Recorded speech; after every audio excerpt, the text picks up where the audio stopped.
everyone, and welcome to podcast number 50. I'm your host, Terry Miller, the Disc Golf Guy, joined by Jonny V here in our live, non-studio audience in Milwaukee, Wisconsin. We're glad to be here tonight and bring you our 50th, which some might say... We can play Grandmasters now. Oh, there you go. That's what we could do, is play Grandmasters. Yep, our podcast can officially play Grandmasters. That's not too bad. We're going to have our normal Dana-Mite, Dana-Mite here on the show tonight, of course. And then, after Dana has given us all the weekend updates, we're going to have Simon Lizotte, our recent National Tour winner. He's going to join us, talk to us a little bit about what happened at the Ledgestone Insurance Open. We'll give you some weekly news and updates, things we find in social media and beyond. And then we'll probably have some other crazy or wild conversations. It may be a little bit one-sided. I may not have a voice by then. Yeah, you're sounding a little hoarse, that's for sure. I am certainly sounding a bit hoarse. I actually feel pretty good. I've been running a little ragged for the last week or so. I think it was last week I sounded horrible even. And being at the Ledgestone certainly didn't help that. So I think, without further ado, we should just get right to the man, one of everyone's favorite components here at SmashBoxxTV. Let's get right over to him, Mr. Dana-Mite, Dana-Mite. Let's get him on the show. And Dana, so good to see all of you, buddy. How you doing tonight? I'm sorry, Dana, say that again? I said I'm doing good. What's up, boys? Not much. Can you hear me? Oh yeah, we can hear you loud and clear now. There's a echo here, and it's bothering me. I don't know. How about the Smashies? Can they hear the echo, or are they hearing clear? It's probably hearing an echo. Oh, that's just more of you to hear. So, Dana, it was a pretty intense weekend. Of course, we're going to go ahead and we're going to talk plenty about the Ledgestone Open, all that it encompassed, all that unfolded, so many different things that were going on with it. But before we move over to the Ledgestone, why don't you tell us about some of the other things that were actually taking place around the country? All right, yeah. I'd like to take this time to talk about the Rocky Mountain Championships, which were at Bohart Ranch out in Bozeman, Montana. And it was an 8-tier event, played at the stunningly beautiful Bohart Ranch. And unfortunately, forest fires have been... burning. Yeah, that's the word. Forest fires have been burning out there, and there's been a lot of smoke in Montana and out in those western states. But luckily for TD Ron Panisi and the 100-plus participants, the day before the event saw a little bit of rain, and the wind actually shifted, and they had clear skies for the weekend. So it had been pretty hazy for at least 2 weeks before the event, so stroke of luck. But currently out at Bohart Ranch, there's 2 courses, an upper and a lower. The lower course is a little bit easier and shorter, while the upper, I believe, has a par of 63. And actually, rumor has it there could be 2 more courses added in the near future. There might be a neighboring ranch could be purchasing Bohart, or Bohart purchasing another ranch and adding something along the lines, but there could be another 36 holes. So that, and if you guys haven't seen any pictures of that place, Google it, or you can check out the Central Coast disc golf footage. They were, Ian and the gang were actually out there filming in Montana this weekend, so hopefully they get that footage up quick. I've never been there, but it's definitely on my list of places to go.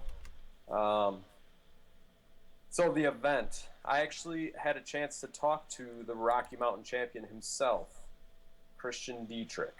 Gave him a call, or actually he gave me a call earlier tonight after I sent a Facebook message looking for some information, and we talked for a little bit. And Christian came out firing on the lower course, shooting the course record 44, which was rated, I believe, 1052 unofficially. And from there, they played 2 more rounds on the tougher upper course, which has as I said, has a par of 63. And when it was all said and done, Christian Dietrich won by 9, which for me was no real surprise, as Christian is he really is a gold level player. But this was his 4th A-tier victory in his career. And for those that don't know Christian, he's a 1021 rated disc golfer. He lives out in Helena, Montana. And if there's an event in Montana or one of those western states, you'll most likely see his name at the top. I've actually battled with him a few times at the Zootown Open, and I think he beat me both times. But he's a very, very good player, and if he was hitting NT events, I have no doubt that he would be a top 10 player in the country, probably in the world. But he's a lawyer and has a good job and wife and everything, and doesn't quite get to travel. So, and actually, he does have an NT victory. He won the 2010 Beaver State Fling. Yes. He's also one of the furthest throwers in the game, or at least he was at one point. Do you feel like that is held true here in 2015? Yes, definitely. He throws the hyzer bomb with so far. I don't know how it goes so far and so accurately. You don't see him when he throws a big, huge distance shot. He throws a hyzer, and not a hyzer flip, but just pure power hyzer, and it's he's very effective with it. And I really, I mean it when I say it. I can't believe that the disc keeps going and going while on this hyzer flight. So, but yeah, heck of a player, nice guy, and thank you, Christian, for taking the time to fill me in on the Rocky Mountain Championship. Well, very nice. Now, did you say just how many people were out there at that event? I believe it was just a touch over 100, okay. 102, if I recall correctly. Now, a lot of the country, as we know, was focused on the efforts that were taking place at Ledgestone. Were there any other big events that were going on? You just discussed that one. Any other big events throughout the country that were going on? You know, I think there was another A-tier out in, where was it? They had an amateur A-tier out in Oregon, the Next Adventure Amateur Championships. My good buddy Whitesey played in it. I don't think he played very well, judging by his text messages. I haven't looked at the results yet. Also out in Texas, the Waco Annual Charity Open, and Keith Russum took that down. He, I gotta say, this is probably I didn't look, but I'm pretty sure this is his first A-tier victory, so big congrats to Keith. He is one of the best sidearm throwers out there. Usually see him come out to the Memorial every year and play well, and seen him up on the upper cards after a round or two in the past. But Keith has an incredible sidearm. He's a right-handed sidearm player, and pretty solid putter as well. But yeah, he's only 973 rated. He did beat out Miles Seaborn and Nolan Greider, with both our 1010 plus rated players. So congratulations to Keith on getting his first A-tier victory. Hey, Dana, everyone is begging for you to actually center yourself a little bit better, just because you're off center, and then also possibly lower your camera. There you go. Okay. Yeah, I'm having some problems with my camera, so now my computer is facing the wrong way, but apologies for not being centered. There you go. No, it just everybody, you know, I think Zoe says it. No, that's get to zero. Well, that's like getting to center, I'm sure, in Zoe's terms. And real quick, I would like to interject that Zoe was rushing back, trying to get back to Oregon, and just didn't have enough time. She's going to be packing up yet again with Shasta, and then heading down to San Francisco. She says her love. She says hi to everyone. She's sorry she can't be here tonight, but I figured that was a good time to interject that as well. So travel safely, Zoe. I know you've gone from Illinois to all the way over now to Oregon, and now you're going to go down to San Francisco. You talked about 3,000 miles in like 4 days. Travel safely, Zoe. And Shasta and the rest of the crew. Yep. Yep, good work. Glad you guys made it out to the Northwest safely, and safe travels heading down the coast to San Francisco. All right, Dana, we also have a few people questioning your play, or I should say your results, and how things went for you at the Ledgestone Open. You want to talk about that a little bit? Yeah, definitely. Round one, we were out in Morton at Northwoods Park, and I had a pretty solid round. Posted a 52. It was a bogey-free round, although I did end up I for'd all of the par fours. So I think there were, except for hole 5, I birdied hole 5, and then to finish my round out, missed all the birdie opportunities on the par fours, and got lucky going down, finishing on 1, 2, and 3. I threw really bad shots and ended up playing them 1 under. I had an incredible break on hole 2 and threw a bunch of trees. But then from there, moved out to McNaughton Park, which is one of my favorite courses. I actually, up until this weekend, Devin Owens and I held the course record at 49 in the current layout. Brian Schwaber, back in the day, on a slightly shorter layout, shot a 46. But anyways, Devin and I actually were playing together second round, and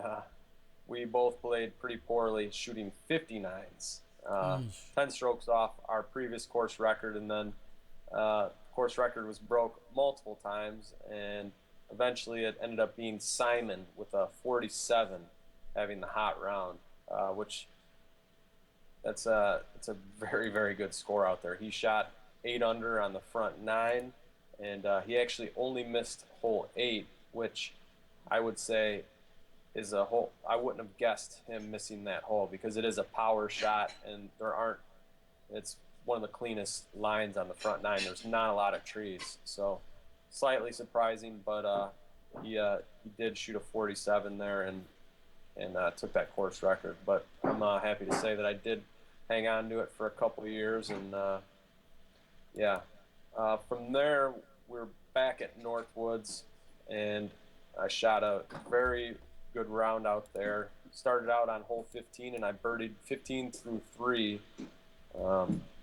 and couldn't quite finish it off, and did shoot a 50, 2 strokes better than round 1. So from there, we went out to the infamous Lake Eureka Temp course, and I had a great card.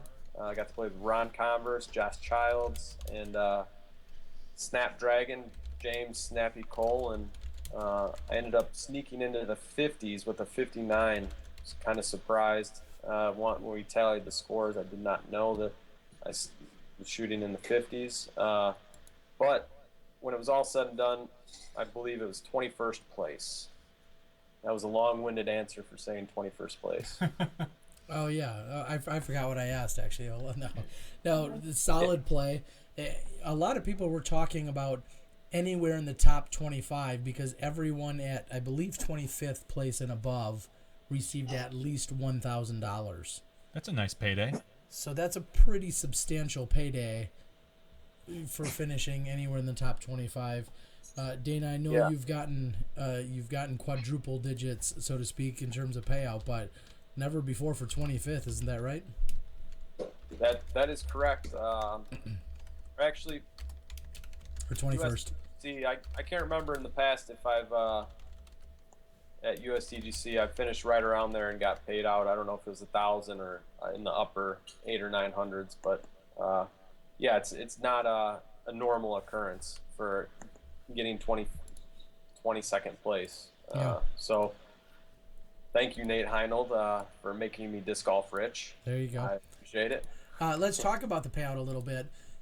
I talked about it obviously extensively throughout the broadcast.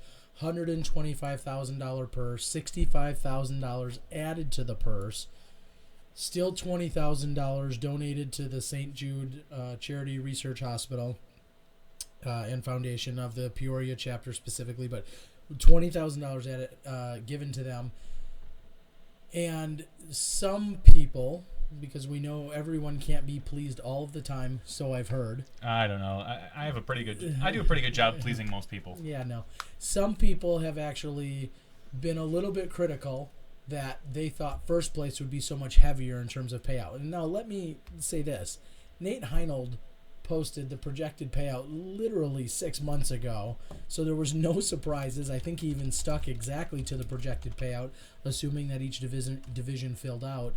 And from day one, he had said $6,600 for first place, which is actually $600 more than what Paul Macbeth won at World Championships a few weeks ago. But what do you think of that conversation, and especially maybe with placing where you did or thinking where you may place before the weekend even started? What do you think about the slightly thicker middle payout versus going really top heavy for the largest PDGA payout in history? Well, I've had extensive conversations with Nate about this subject in the past, and I've maybe it's me being selfish, I don't know, but I've urged him to reward the top players, but at the same time, don't forget about the rest of the field, because you've got so much money. Why not spread it around and help all more players out, make more players happy, make more local players happy. If his projected payout was super top heavy and low on the bottom, you might not have seen all the local players sign up from Illinois, from Wisconsin, Indiana, and it's good for the sport. A lot of players probably got $1,000 that hadn't won $1,000 this year, and that's huge when you're out there on tour, and to be able to pick up a nice payday like that, you need that, and it can help you through the next month or through the next couple of weeks, and hopefully in the future we'll see some more TDs like Nate Heinold really hustling, or some more sponsors stepping up and adding more money to the purse and making it so that the top 20, top 30 are getting 1,000, and more players can actually make it out there, because it really is a grind. And it's, as someone who's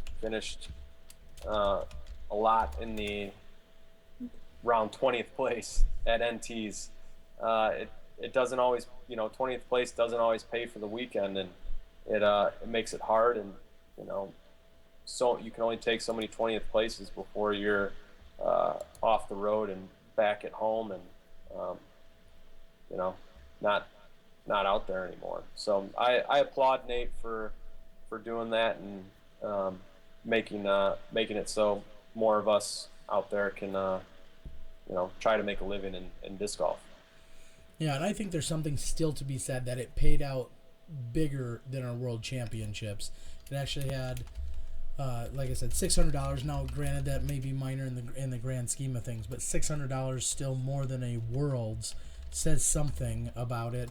And I've said it countless times. If first place, Simon or whomever, would have gotten $15,000, the first question would have been, well, why didn't he get $20,000? And if he got $20,000, it would have been, well, you had all this added money. Why didn't you get $25,000? I mean, there's no perfect scenario, especially like you said, as you're adding so much money to the purse. He actually had I believe it was $175 entry fee. I know some people on the board are asking about that, which is directly in line with what you find for most of your national tour events and for a lot of your bigger events. In fact, the World Championships, I want to say, was either 2 or 2 1/4 in terms. It also only had 144 pro players, but however you cut it, it was a very substantial payout, and it made a lot of people happy. I'm sure, as we'll learn from Simon, he's not concerned that he made $6,600 versus, say, $7,600. That at that point seems a little bit, I don't know, somewhat trivial even. So, congrats to Nate on just a massive payout, and the effort and the energy and the work that he had to do to get that payout. He was hustling disc on Facebook and with others, and helping out and working with Discraft to raise all of that money, and he got support from the local park and rec districts, from local supporters, local sponsors, as well as nationwide sponsors. So as a guy who runs tournaments like yourself, Dana, to know that he raised $125,000. It's hard to go out and raise $5,000, honestly, for to add to a purse, let alone for him to add 65,000 on top of everything else. And the advanced winner, I believe, took home What? $700 in merchandise. The advanced winner. That's just ridiculous. That's that's better than what the old school yes, that's payouts better used than to old be. school payouts from 20 years ago when I used to play. It was just ridiculous. $700. They paid $90 to play. Got like 7 or 9 or 12 discs, some absurd amount. I think it was 7 or 9 discs, just for playing. And then first place still took home $700 in merchandise. So, and I know there's some challenges and complaints and things that they had to deal with in terms of how effective and efficient the payout was. I get all of that stuff, but when you look at the numbers at the end of the day, they're just truly astonishing and amazing as to what was accomplished there. So, pretty good stuff. Yeah, and I do want to say thank you to Discraft. It was Nate's hard work, but Nate sold them on the idea of doing this, and they were all in. As we saw all the special edition discs, and then also for the St. Jude donation, the baskets were raffled off, and that was a huge money maker. So big thank you to Discraft for that. I appreciate it, and I definitely appreciate all the hard work that Nate put in, and I don't know if he's out there watching, but hopefully he's relaxing and can take a deep breath and smile. Yeah. Well, as we said, everything he did was nothing short of monumental. He had his struggles. We'll talk about those probably after even we talk more with Macbeth. There was a few things he was challenged by. No, we're talking with Lizotte. Or, I'm sorry. Wow. Wow. I just saw somebody ripping on Macbeth actually on the board. That's actually where my mind wandered to, because some people on our board are just idiots. I hate to say it. But just I saw somebody... There's one person particularly. Mick Choke. Do you think he likes Paul Macbeth? I think I banned him like 12 times for different names all throughout yesterday. Okay, so there's a history. Okay, interesting. Anyway, so yeah, afterwards we'll talk about some of those things that Nate. I'm sorry, now I'm getting all confused. That Nate was faced with, and I don't know if Nate cares if I share it. I'm going to go ahead and share this. Nate had a goal in mind of doing fundraising for the St. Jude of the $20,000. I know some of the efforts that he was doing specifically to get to that $20,000. I know that they came up a little short, and Nate told me he wrote the check out of his own pocket to cover the difference. And that's just amazing. I'm not going to discuss how much, but he wrote a legitimate check to cover the difference that the fundraising didn't get to, simply because he had committed to the $20,000 ahead of time and he wanted to fulfill that. So I can't say enough about his efforts in terms of what he was doing and hoping to accomplish and all the things that he did do. So, yeah. All right, Dana, do you have anything else that you would like to add before we let you go? We got your take on some of the Ledgestone stuff. Do you want to talk about any of the individuals or divisions or anything before we move over to Lizotte? I don't know. I just want to say give a shout out to a couple of the other winners. We did have a playoff on the women's side. Paige Pierce and Katrina Allen.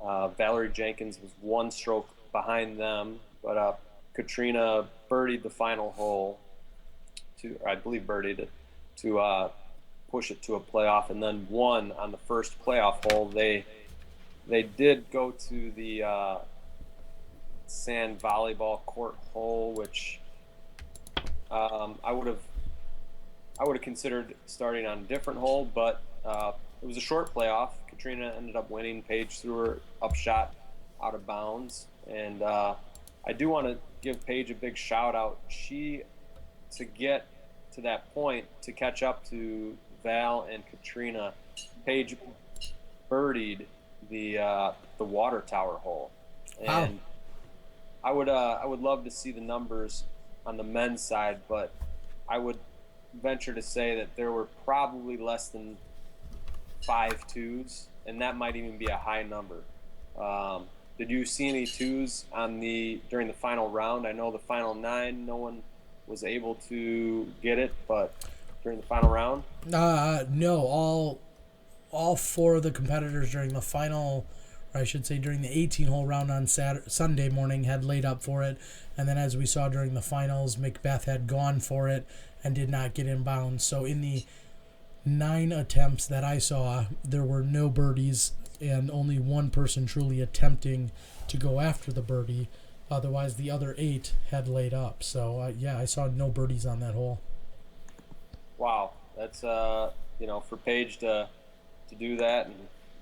And then I think she picked up a couple strokes on the next hole as well during the final 9. So it was Ashley is over here saying she's feeding Edith, and she's saying yes, she did watch the final 9, and Edith actually watched the final 9, our 1-month-old baby girl. But I'm pulling up the live scoring here.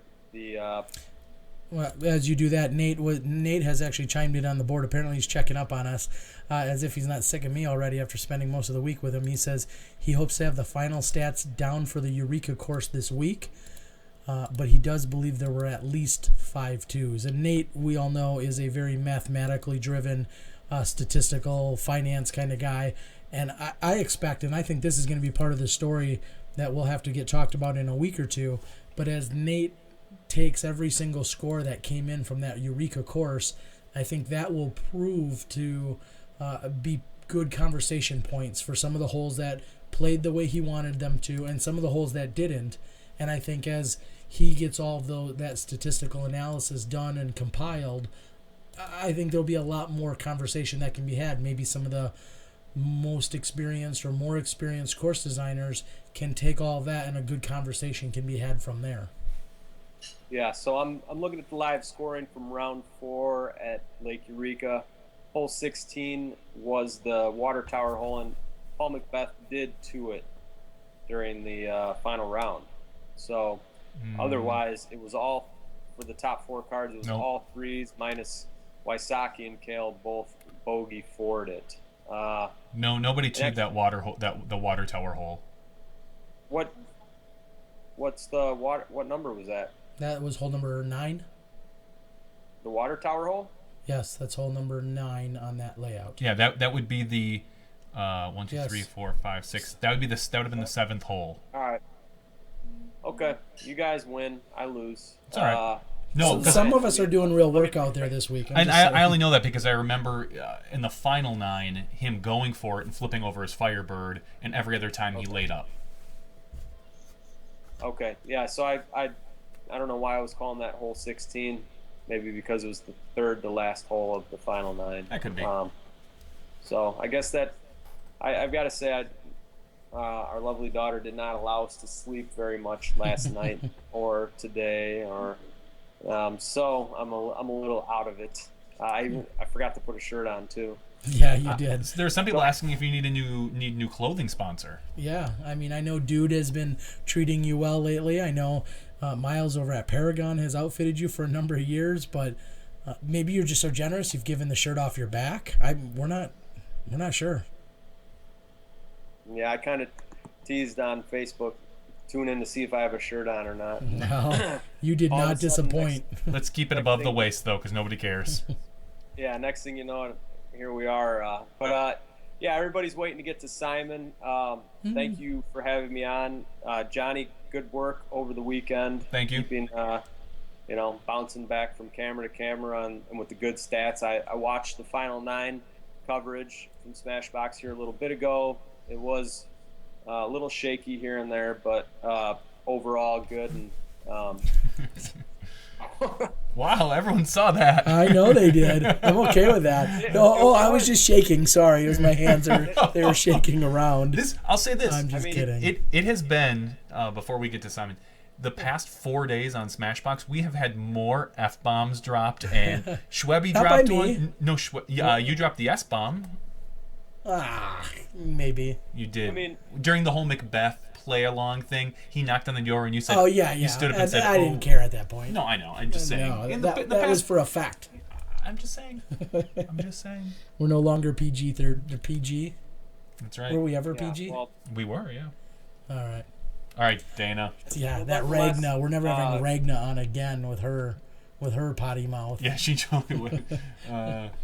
Anyway. So with that, I'm gonna go ahead and I want to give a big hug before I go. It'd be weird if I did it without a shirt. So Speaking of shaky cameras. Yeah. yeah, I'm Joe Height Jr. Oh. Oh. I'm just kidding. Ouch, ouch. Wow. Oh, he's going to blow you up. I want to give a big hug to Jonny McCrae. As you guys saw from the finals, he had a rough final 9. He may or may not have hit a spectator on the 3rd hole of the final 9, but it didn't look like he was having much fun, and the crowd was walking here and there. But big hug to Jonny McCrae. You played good. You made the finals, and I'll see you at the USDGC. And to the Smashies, see you on the board in a few minutes. All right, buddy. All right. All right, good night, Ashley and Edith. Hopefully you get some good, well-deserved rest and actual, shut-eye tonight. We'll Good see luck. about that. You look great. All right, Dana, thanks. All right, well, it was, we can talk strategies. We can talk about a few of the things, some of the ups and downs that we had on our show. Obviously, we had Joe Height on one of the cameras. He was out getting the catch on most of the throws. And then we had Gary to the O, good buddy here from Milwaukee, helping us out. And Gary's not as experienced as Joe, for instance, but we're just so ecstatic that he was able to help us out and be part of the show. So we are going to move into a conversation with our champion here from the Ledgestone Insurance Open, and welcome to the show is Simon Lizotte. How you doing tonight, Simon? Hi guys, doing good, feeling great. Good. You have, normally each week we talk about one of your trick shots. In fact, a few weeks ago we had a trick shot of yours that we showed, and then we both agreed that it wasn't your most impressive one, and the next morning you send me a text message and said go out and try it yourself if you don't think it's that impressive. So no trick shots this week, huh? Honestly, I tried yesterday, but it didn't work quite as I wanted it, so I'm going to go out again tomorrow and post it if it works on a Wednesday, which I've heard you guys hate. It's okay that you do it on Wednesday. Just I still prefer Tuesdays because then it's really fresh. If you do it Wednesday, we come in next Tuesday, and by then everyone in the world has seen it. And it just feels late. But I mean, if you want to get you do it on your schedule. if you want to do an exclusive with us where we release your trick shot every Tuesday night, we'd be okay with that. No, okay. Yeah, probably not. All right, not. so the real trick shot here. I talked to you immediately after you won the tournament. I think the real trick shot is our layups. How long have you been practicing layups? Not very long, have you? Actually, after Worlds, I texted my buddy from Discmania who works at the office and said I played pretty well, just my up shots were horrible. And then I also texted him I'm going to go out and try the MTA, what I call the base drop shot. Try it again because I had tried it previously in California and it didn't work. And he said, all right, do it, but please promise me to practice your up shots also. Okay. So that's what I've been working on the most, playing catch. And yeah, playing some shorter courses out here, which are like up shots for me. So yeah, I was really, really happy and pleased about my up shots last weekend. And when you're throwing, we'll say shots under 300 feet, even though some holes are 300 feet long, but when you're throwing a shot under 300 feet, what are you normally throwing and what are you thinking when you do it? I always throw my S-Line P2. It's like a beadless AVR. Just the S line makes it really overstable, which makes it really consistent, and I can just crush on it. I can throw it like 450 almost. So yeah, it's the best throwing putter ever. And that's the peach colored one that you were throwing quite a bit this weekend, correct? Yeah, it says S line, but it looks like a C line. I think it's like the first S line they made after they made C line plastic. It's kind of like a blend, and it looks pretty cool. Okay. Yeah, that's what was kind of confusing. Jamie Thomas, because we saw you throwing it over and over, and then Jamie was watching you play, and then he chimed in with what it was, and then I called it out, and there seemed to be some chuckles about whether that was a C line or an S line, but that's the disc you were throwing quite a bit, so everybody wanted to know about it. What are some of the other discs in your bag? Well, I don't use a lot of different molds. I stick to probably 3 or 4 I throw all the time. First of all, off the tee, the PD2. C-line PD2 is just the only distance high-speed driver I can throw as hard as I want to without it turning over or turning into a sky roller. Okay. Because I've even thrown the good destroyers that everyone says are really overstable, like Avery has, and they just turn into rollers for me. So the PD2, really consistent in the wind, and for any power shots, obviously. And anything else, mid-ranges, I use my Glow MD3, just because it's the most overstable one in the Discmania lineup. And putting is the P2, D-line P2, for upshots with the putter, the S-line P2. It's pretty much all I use. Sometimes I really like the new FD3 we just came out with a couple months ago, or weeks ago. So I've been throwing that a lot also lately. At Worlds, I threw that one a bunch. Last weekend, a bunch. That's pretty much it. 4 different discs. A PD here and there, but not that often. And now many people know that the relationship with both Discmania and Innova, can go back and forth. So you can throw any Innova disc if you wanted to. But as you just said, it doesn't sound like there's any specific Innova molds that you have in your bag or that you rely on. No, I'm not allowed. In my contract, it says Discmania only. Oh, so. It is. Okay, you're very special then. Yeah. And maybe I should say what's more common now that I'm dead wrong with your case. Is it usually true that any Innova player can throw either Innova or Discmania? Is it normally go that way though? As far as I know, yes. But Okay. I don't really know everyone's bag that well. Sure, but we see a lot of players kind of switch out and be able to throw a little bit of both. And in your case, you're throwing exclusively Discmania. I didn't know that. Jonny, did you know that? I had no clue. All I knew is that every time I saw him throw, it was a Discmania disc. Wow. But that didn't register with me that that's all you threw. So. Okay. What would you say is your biggest takeaway from this weekend? You obviously won. It was your first national tour, which I regretfully didn't mention in our interview because I was thinking the Glass Blown the year before was a national tour I actually event. put on the chat board, I'm like, this isn't his first. He won Glass Blown, but that wasn't an NT. It was just it was a really big event. It was an A tier, I think. With super stiff competition. Exactly. But what would you say now that you've had a couple days to let it soak in? What is the feeling like for you? Thinking about it, it feels unreal. Just looking at my last couple of tournaments, my performances, it was just so many roller coaster rides, so many disappointing, frustrating finishes, and then just finally have one weekend where everything comes together. All the practice finally paid off. And the first round wasn't even that good, and it was just during the second round, after I had like couple pars in a row, and then I went 10 birdies in a row, and from there on it went just click. And I don't know, I haven't had that feeling for so long where it felt so easy. You really are looking for this zone where everything seems easy, and I found that.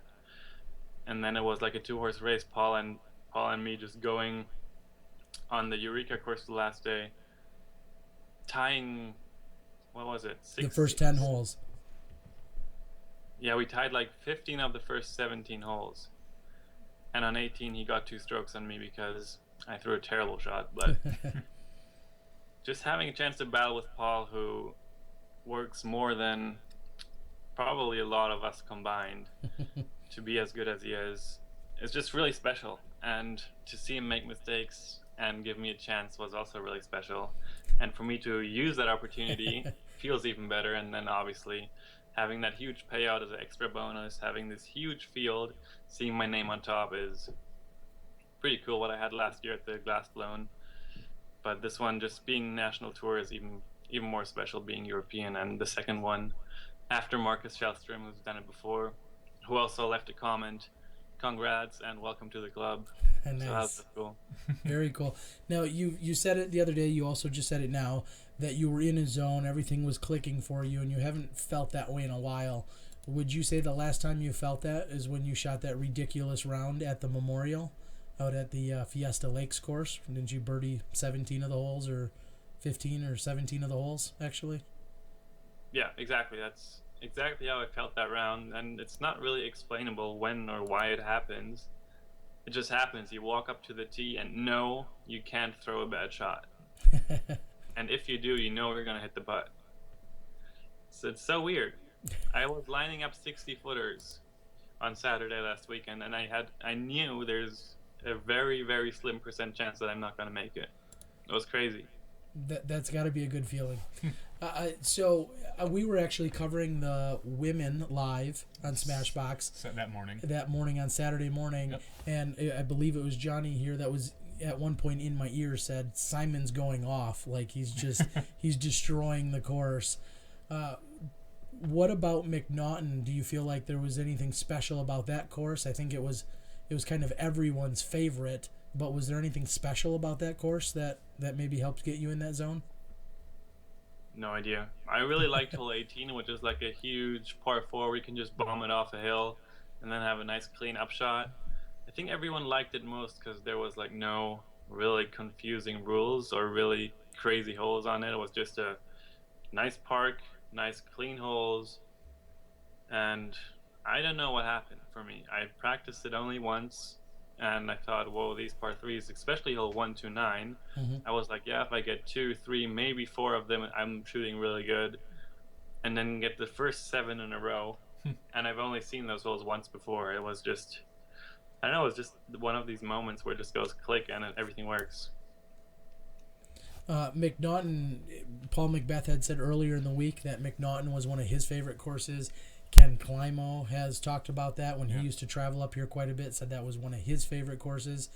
If you could come back and play next year, or if you could come back even then next week play in a tournament, would you want 3 rounds at McNaughton? Would you want a Eureka Temp course that's modified or rules that are modified? What do you feel like would be the best situation?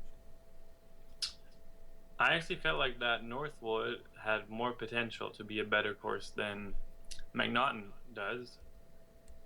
Only hole 5 was like this crazy one hole that divided the players in some crazy scores. I don't know what the highest score was in that hole, but I know Eagle, who I think is watching, had a 13. This could get awkward. Eagle, are you listening? Yeah. So, yeah, that hole, when I saw it the first time, I was just like, oh my god, what's going on? Triple island through tight woods with elevation, with a very slick and easy to miss green was just crazy. A little bit much. Rumor had it that Eagle didn't score well on that hole, and that during part of the remainder of the round, he was actually looking for flights maybe to get out of town a little early, is what I had heard. That's the unofficial news. But Eagle bounced back and finished very well. So I think there's something to be said about that. That just makes me think of a lot of other things. Hole 18 at McNaughton. No, I'm sorry. You said hole 18 at McNaughton you really liked. Is that 700 or 800 feet, 660 feet, something like that? What did you think of hole 18 over at Northwood, where you were kind of throwing off that elevated area to that hole? I think it's a great finishing hole. One of the easier par 4s. Yeah, we had a headwind, I think, on that. No, we had a tailwind. In practice, we had a headwind. So all you had to do is throw an overstable driver like 400 feet, and then you have like a easy hyzer upshot. So yeah, beautiful hole. Looks great. Looks great on camera too. So one of my favorite holes out there all week. Good. Now, let's talk a little bit about what Dana had said earlier regarding the payouts. Obviously, you're the man that was on top. You took home the biggest paycheck out of everyone. Do you like the mentality, though, of... quite physically the biggest Let's paycheck. see it. Yeah, put that up so everyone can see it a little more. That is awesome. There's a sweet screenshot. Very nice. Yeah. All right. How do you feel about the somewhat thicker middle payout here at this event, or any event for that matter? Whoa, the boom was too loud here. What did you say? Sorry. I was saying, how do you feel about that thicker payout in the middle? You know, your 10th through 25th, or your 10th through 30th place, where it was kind of spread out. It was substantial, but it was spread out. I thought it was amazing. That's the first. No, I think at the USDGC they had something similar, that like top 20 all got 1,000 or something. Mm-hmm. And yeah, crazy amounts of money there, and paying the top 25 that much is crazy. And they paid out to over 100, right? I think They paid 108 players out of the 216 that were in the open division, and I believe Last Cash got more than their entry fee. I believe they got like $225, so they got $50 more than what they entered with for taking 108th place. Wow. So yeah, very yeah, impressive. I think that's incredible. That just shows how much work they put into that, and I think that's also the right way to do it. I mean, it could have been like winner gets 10K or winner gets 15K, and then it just gets less and less. But I think this way is a lot better, and just gives all around a more positive feeling about the tournament. Now, how do you feel about going into your next tournament? You know, we have a national tour in a few weeks. The USDGC isn't too far around the corner. How do you feel about going into some of those, and how can you regain that feeling that you had this weekend? I don't know. I wish I would know, but all you can do is keep trying, and this obviously is really a good motivation for me. Paul already posted that it was a good motivation for him too to lose. Yes. Yeah. Yeah, we saw that. And yeah, for me it just shows me anything is possible again, because I was starting to lose hope. Like, is this the right thing for me to do? I just keep getting frustrated, and yeah, this win was really, really important for me. And yeah, now I have new motivation, almost like new energy, new fun to go out there and get that same feeling again. Yeah, you had said earlier in the year you were kind of burned out, and what did you do to help yourself recover from that?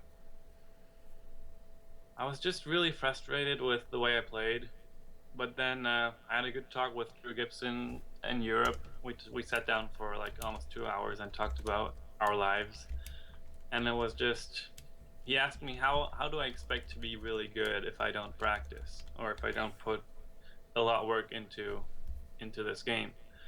And that really made me think about it. Like, I never really practiced. When I did the Flying Circus tour, the schedule was so tight. I played, in those 10 weeks, I maybe played 10 practice rounds in 10 weeks, and still expected to like play really well in tournaments.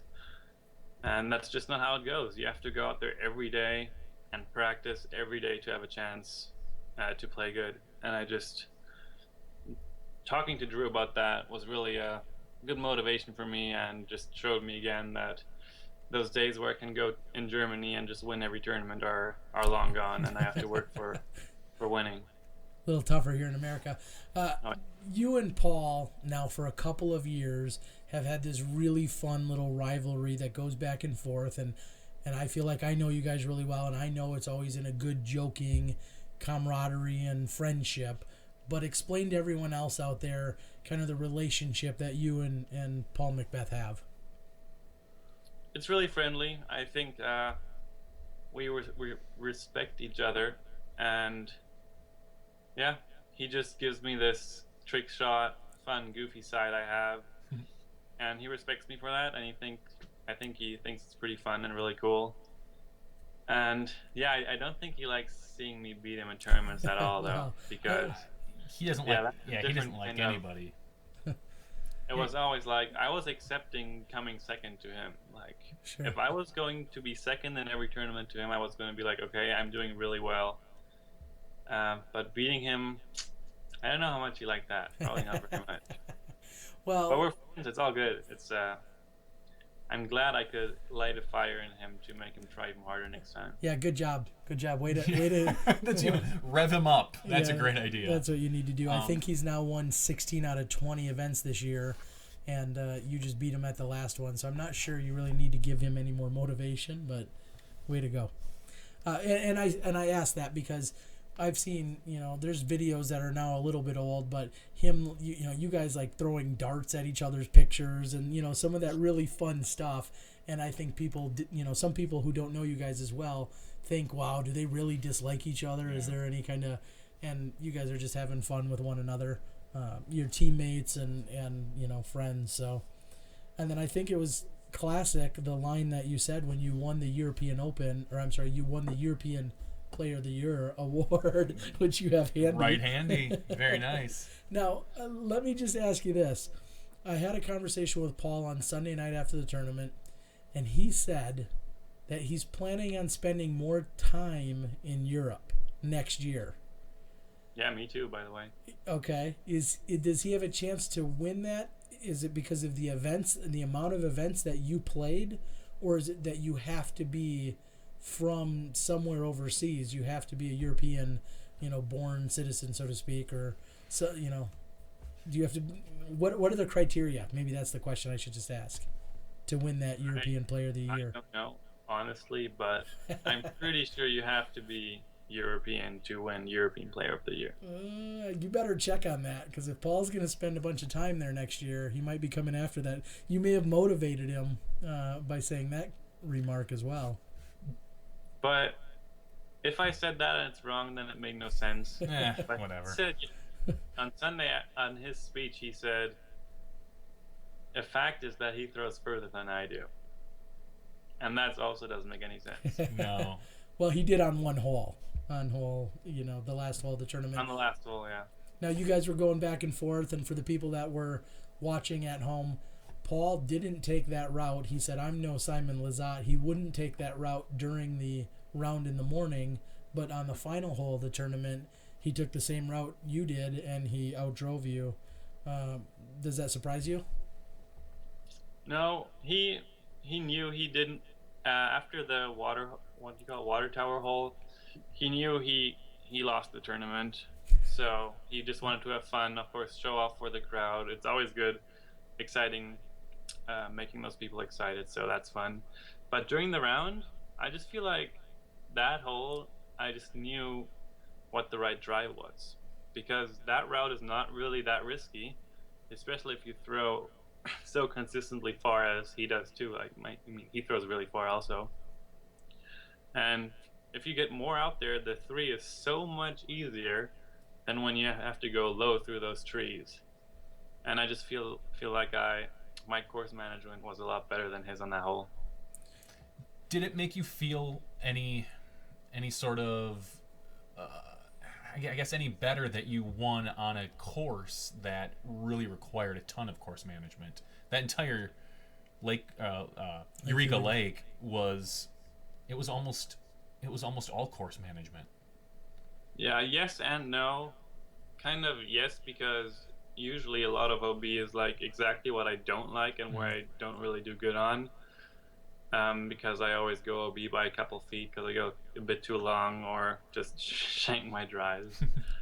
But I was really proud the way I played that course. Just I didn't even have this need or this want to go for it. I just that was going to be my follow-up question. I looked to live scoring, and there were double-digit numbers in the top 20 players on holes. And I was just like, what are you guys doing? Every time someone went for something, it just failed, and they got punished for it so hard that, I was just like, I'm just going to lay up and get a par, guys. I don't know what you're doing, but... And Paul and I just went par, birdie, par. And we were just gaining 10 strokes within like 15 holes on the whole field. Mm-hmm. It was crazy, and we were not playing extremely well. We were just playing the course the way it should be played. And the other side of that is, of course, that, oh yeah, Simon won on this crazy circus course. That's the one side that, I don't know, but I feel good either way, really. Yeah, no, I don't think there's anything to be said that you won specifically because of this course, because it was a crazy circus course. I think there was a lot of talk during the live broadcast about how they were saying you were probably itching just to throw far, like on the bridge hole, watching some guys go for it, like Jonny, and just take a 9 or whatever he took, and then have to lay up hole after hole. There were a lot of people saying that like he's got to just be itching to throw. So it's kind of nice to know that you didn't have that urge, that you can tell everybody like, no, I just wanted to play smart. Yeah, I haven't played smart a lot in my life, so it was very different and it felt really good, and to see the results like that is really good too. And one of the biggest wrong assumptions about me is that I like long courses and I like long holes. I don't. I like short courses and I like short holes a lot more than I like long holes. Of course, like hole 18 at McNaught, that was the only hole, or 17 also, where you could really crush one on, and I like that, where there's a lot of technical short holes and then 1 or 2 where you can really bomb. Yeah, I don't like long courses. I don't like throwing that hard all the time. Okay, I was going to ask, why don't you? I mean, clearly you have an advantage over 95% of the other players. I was going to ask why you didn't like the long ones, but you just don't enjoy throwing far often as much as some of those courses require. Yeah, in practice maybe, or no, not actually not. Yeah. I don't know. I just enjoy short courses really much. Okay. Excuse me. Sorry about that. My question was going to be, when do you feel like you really had it during that final 9? You and Paul were obviously close. He had you by 2 going into it, but when do you feel like, all right, this is my tournament? When my drive landed in bounds on the last hole of the final 9. Wow, okay. So even after the OB water tower hole, when he had gone for the green and didn't make it on, and he was going to card at least a 4 and you were going to take a 2, and then you guys were moving over to the 3. Volleyball court. I'm sorry, you took the 3, and you're moving over to the volleyball court, and you knew you were laying up there. So it wasn't until your final drive landing in bounds was when you knew you had it. Yeah, I've had too many lessons about thinking it's over and it wasn't over. And I've seen, like, Jonny last year at the USTGC. I don't want to bring up old stories, but that's like a perfect example for thinking you have it and you don't. And 17 at the USTGC is almost comparable to the volleyball court hole. It's anything can happen, even though it's an easy layup and then an easy pitch onto the green. But still, anything can happen. So Paul already gave me like a fist pump. Do you call this a fist pump? Yeah, fist bump. bump. A bump. Like BUMP. Yeah, on the water tower hole, like, here, good job, you won it. And we still had like 2.5 holes to go, and he was trying to work you. I don't think I've won yet. Please relax. And when I threw my drive on 18 and landed in bounds and far down the fairway too, I knew, okay, I can use like 6 shots from here and I'll still win. So then all the weight off my shoulders just fell off and I felt real good.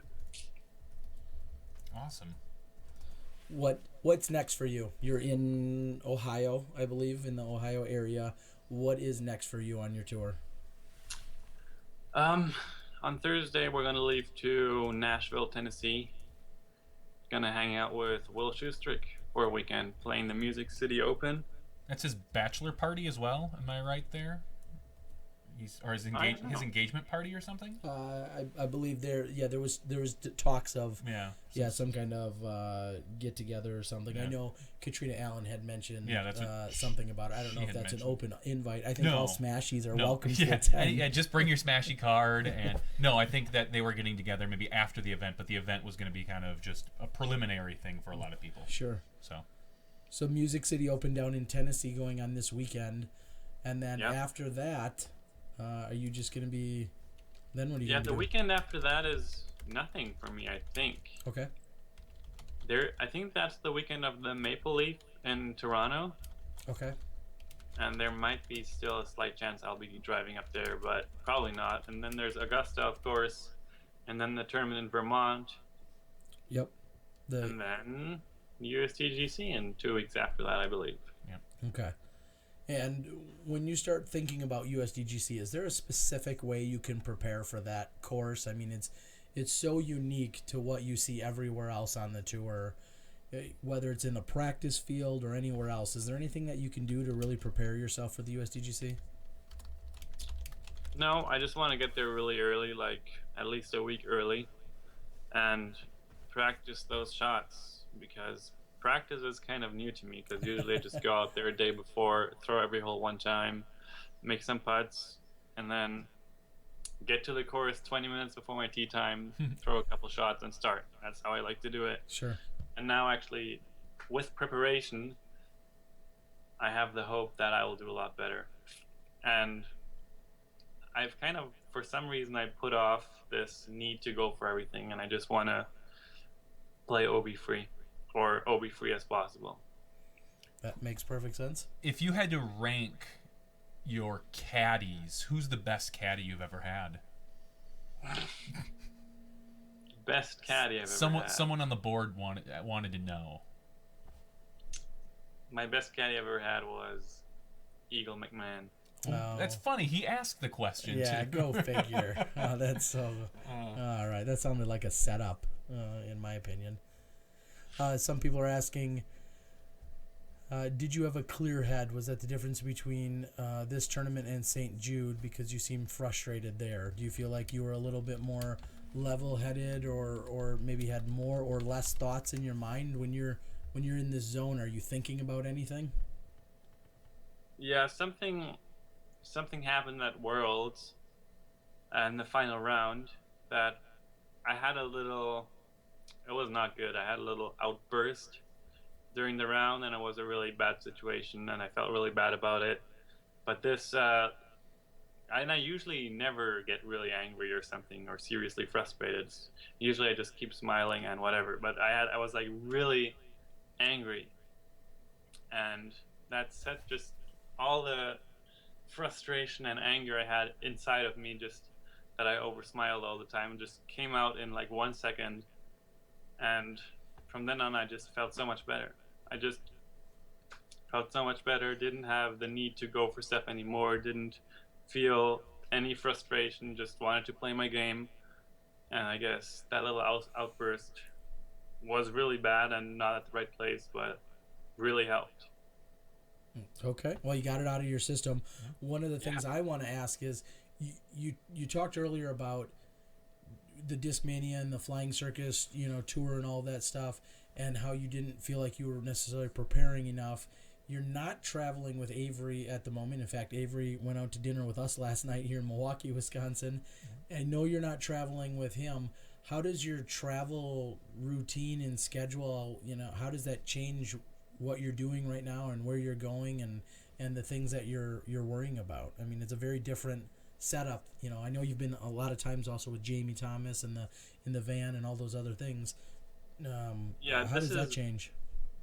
Right now, it's very different for me. I have actually like a home base. I live in Dayton, Ohio with my girlfriend, and it's just so good to actually come home after a tournament and just have your own bed and just get time to practice.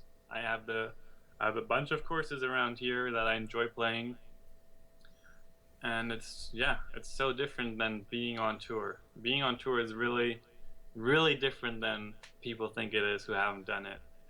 It's really tough, and for me, just traveling to a tournament, coming home, having a couple of days off, a couple of days to prepare, go to a tournament, come home, it just makes everything easier.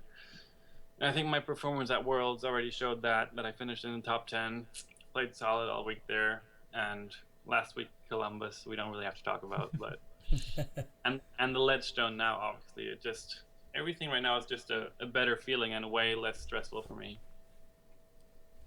Now what I want to ask is, you said that you're traveling with your girlfriend. It's Hannah, correct? Yeah.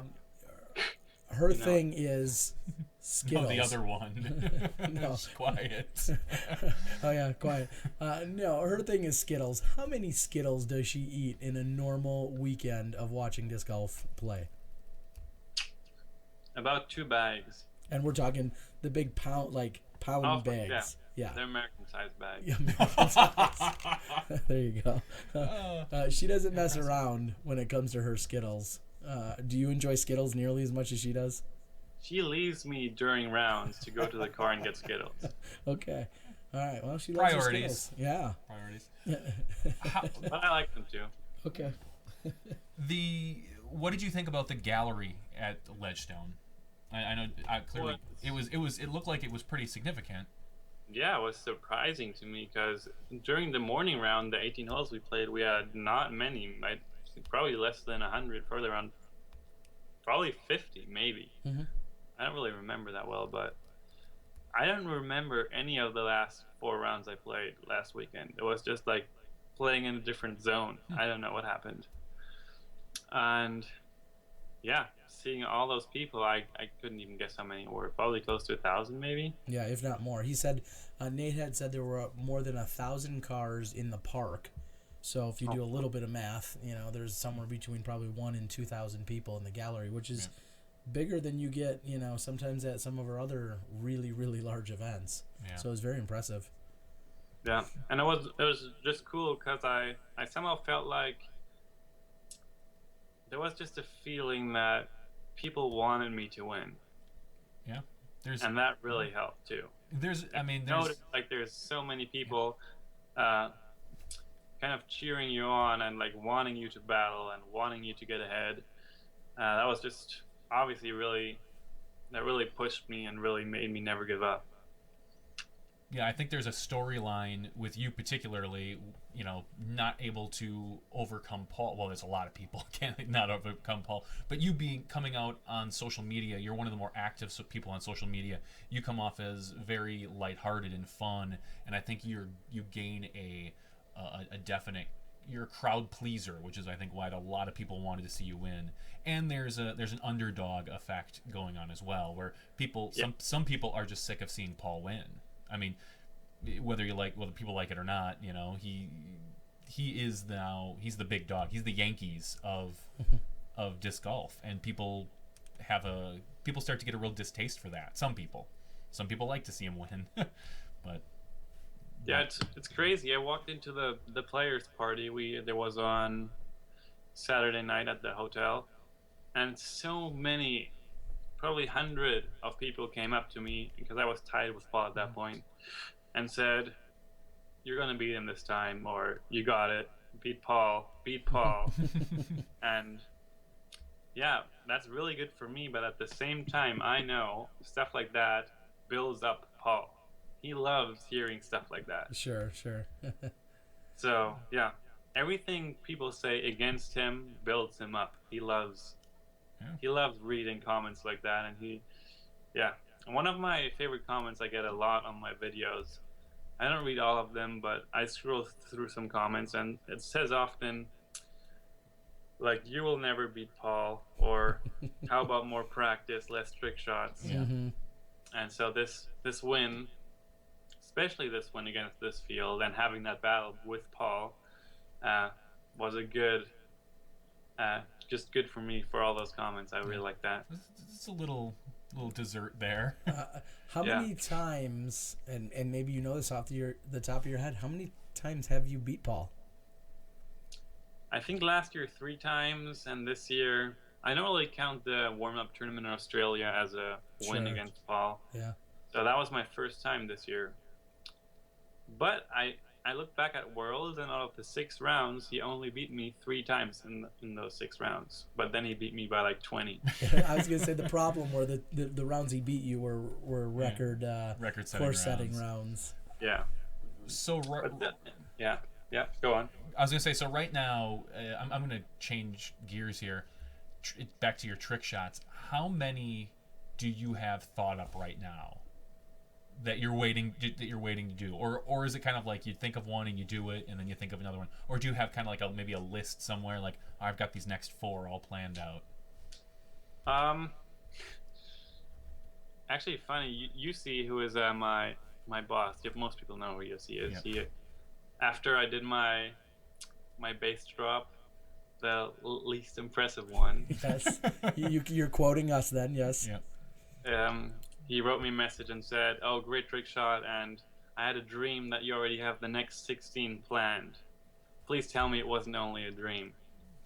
And I was like, "Oh, 16? I would be glad if I would know the next one I'm gonna do." Yeah. So, yeah, I tried the one yesterday. It didn't quite. I already said that it didn't quite work the way I wanted it to. So I already have an appointment tomorrow with a cameraman. So there's gonna be some more attempts tomorrow, and hopefully it'll work because I think it's pretty cool. I don't know what you guys will think, but I'll be interested to hear that. I'm sure we'll love it. We'll love it. I enjoyed the trick shot. I just thought compared to your other ones that it was the least impressive. My favorite is the 4 putters into the 4 baskets. With you guys, that if you tried all the trick shot, the base drop one is the last one you would hit. Huh. No. See, I want to go out and try it. I might actually, if I don't find myself at the U.S. Masters in North Carolina this weekend, I maybe will go out and try your base drop trick shot. I don't have a lot of time to go throw frisbees these days like some people, but I will go out and attempt that, and of course I'll be able to record it one way or another. I'll go out and attempt it. I want to do that trick to show you that I can do it. And you have to throw it higher than... Oh, now simmer down. That's not... 90 feet. Then higher than what? 90 feet. 90? Can I do that? Yeah. I threw it almost 150 feet in the air.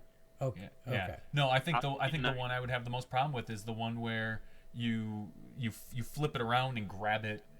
The scarecrow. Yeah, or the whatever. scarecrow. There's no way. I can't. Oh yeah, of course. Yeah, those are just tricks I've been doing since I'm a kid. So that was actually not hard for me because I'm just able to do those tricks easily. Yeah. See, and I'm not. I can't mess with that. I'm lucky to spin it on my finger. What would you say has been your favorite? Now I know what you've said right. about that one, but which trick specifically has been your favorite to pull off? Probably the speed gun one. Okay. That's the one that got the most fake comments. Yep. So I think that one was almost like the most unbelievable one because so many people thought it was fake. Yeah. I mean, it was a good setup to be fake, I guess, with the little display we had there. But that one it took the longest, first of all. I believe that. Yeah, I just thought the way we did it with the first one behind the back, no look, and then just with the 316, then it was just the coolest one so far. Okay. And I'll admit, we were doing a podcast that night. I think the night that that trick shot originally got done, you guys were out in California, and Jamie had sent me like a link or something, and he's like, check this out. And I was like, what? And I'm watching it as we're trying to do the podcast. And I remember that too. And I remember asking him a couple of the questions about it and some of the details about it. But yeah, that certainly kind of got things started, and it was pretty cool to see. One of the guys on the board, and this kind of will answer a few of the different questions coming on. Some people want to know exactly where you're at. I don't know if I'd give out your address, but some people want to know where you're at and maybe if they could play any casual golf with you. And then one guy, even another step further, Mason here, is asking if you have any interest in a touring manager for 2016. I don't know if that's a job that's already kind of done by someone at Discmania, but I wanted to at least ask the questions off the board here for you. So do you go out and play? Would you go out and find yourself at a course casually playing if somebody, reached out to you? Would you, or do you kind of keep your practice time to yourself? Yeah, I probably keep my practice time to myself, and of course on Facebook I get loads of messages like, "Oh, I heard you're in the area. Let's go play around." And I'm like, no. I don't know how to answer those questions really. Like I wouldn't message a pro athlete of another sport and ask, "Hey, let's go play." Sure. Well, I know disc golf is more casual in that kind of way, but still it feels kind of weird sometimes to read those messages. But I'm in Dayton, Ohio. I already said that. Yeah. And I'll be around you till the USDGC on and off, not on the weekends, but during the weeks. But I'll be out playing rounds at Belmont is the one I like the most and I play the most. Now, in tour manager, I assume that's a position that's taken care of. I don't know exactly what they're asking about that.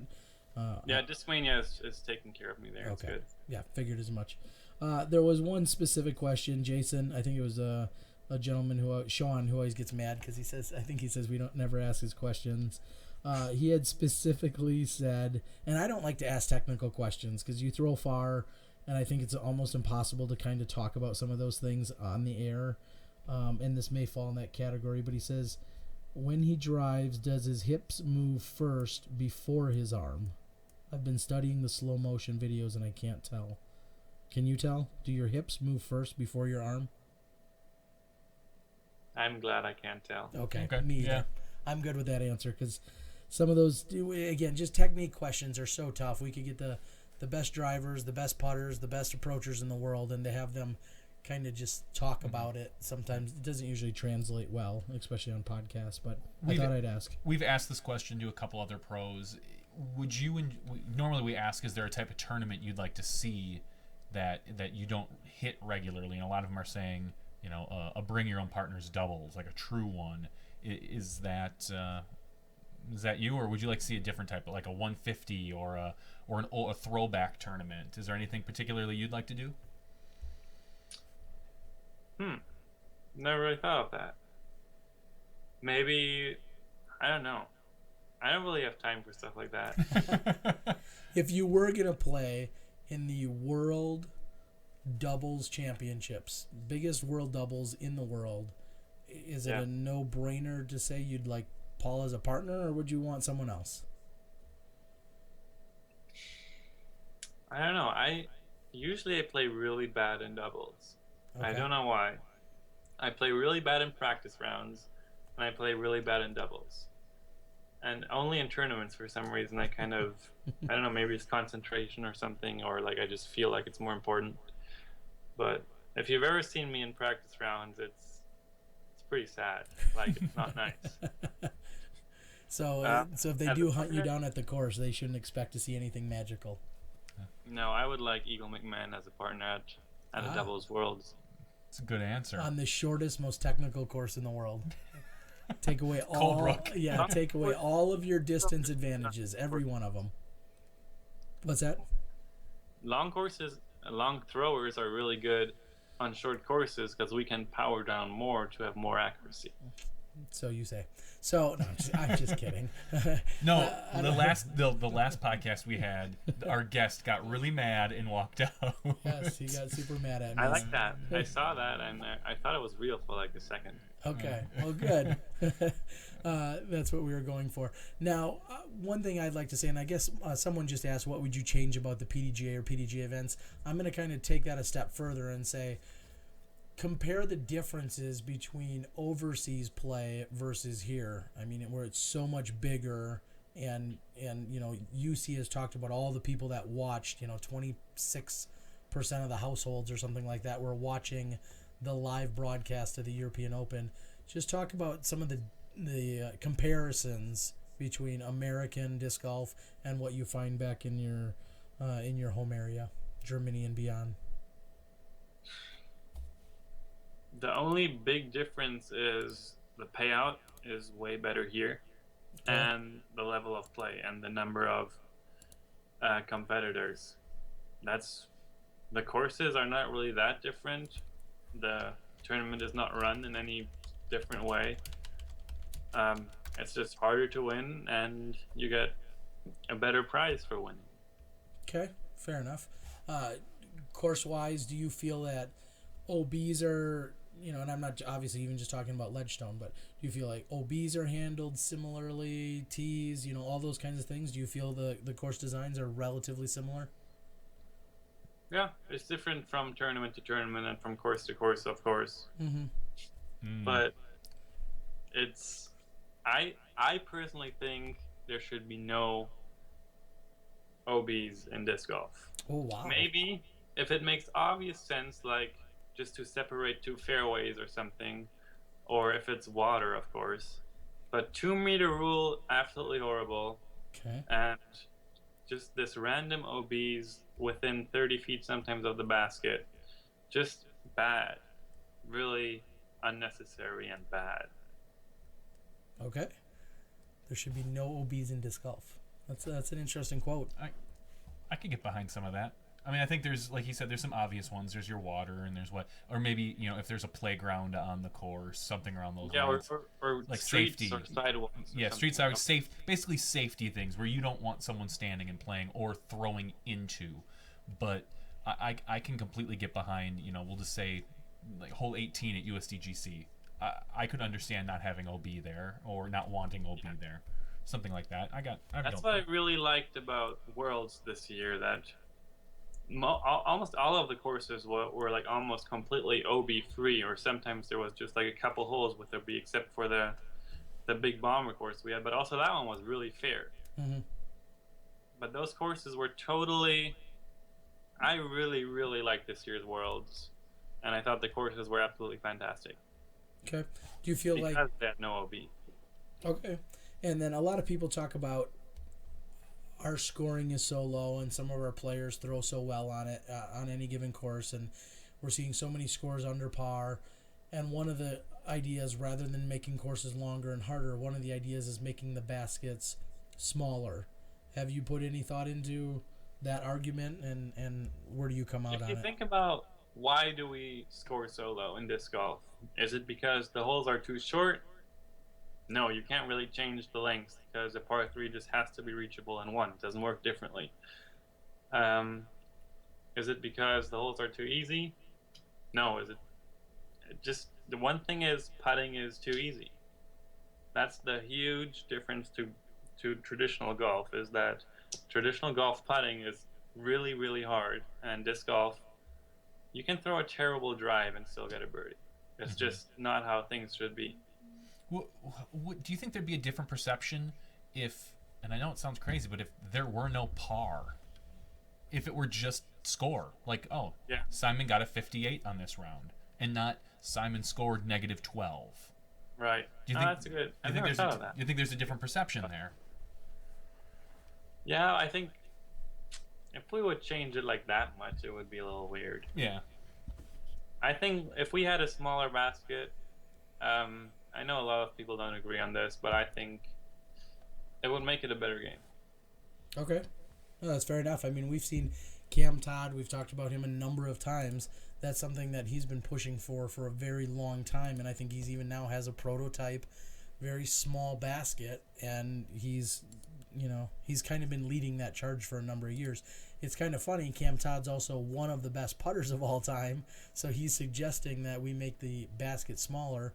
So I don't know how much that would really hurt him, but that seems to be a really popular mentality, is making the baskets smaller. So. And I feel like something's coming up. By me or by us, or do you feel like something's coming up on your? Okay. I was gonna say we've got nothing up our sleeve by asking about it, sleeves. But it would be interesting. Maybe we will see something like that.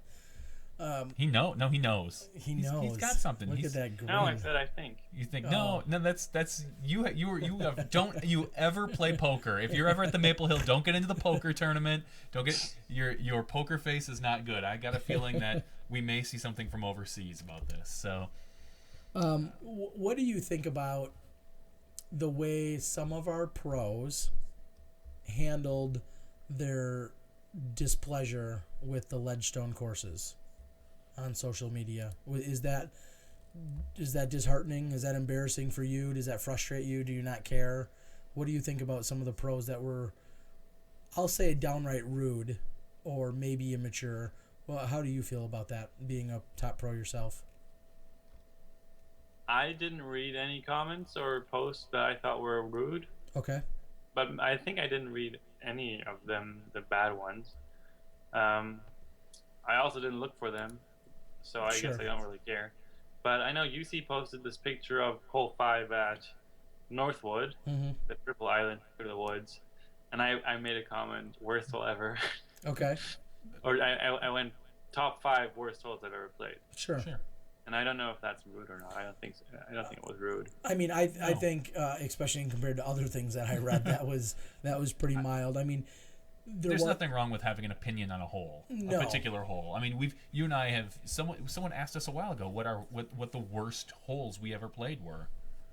You know, I vaguely don't recall what we answered, but yeah, I didn't read any of the bad comments or posts. I don't know. I don't know. Disc golf on Facebook is sometimes a little different. Well, this maybe rolls right into my next question, and something that somebody else maybe asked. How do you feel the social media has helped your career in general? I mean, you're pretty active out there. Yeah, of course, a lot. I mean, my trick shot videos, almost everyone has. The likes don't really matter, but all the comments, it has like 500 or 600 comments with like people just tagging other people, and that's really what you need to grow as like a public figure, that people show other people. Mm-hmm. And yeah, it's just been exploding. Like this year I've gained probably 10,000 followers. Wow. And yeah, a lot more to come. And I've had all my social medias for only like 1.5 years now.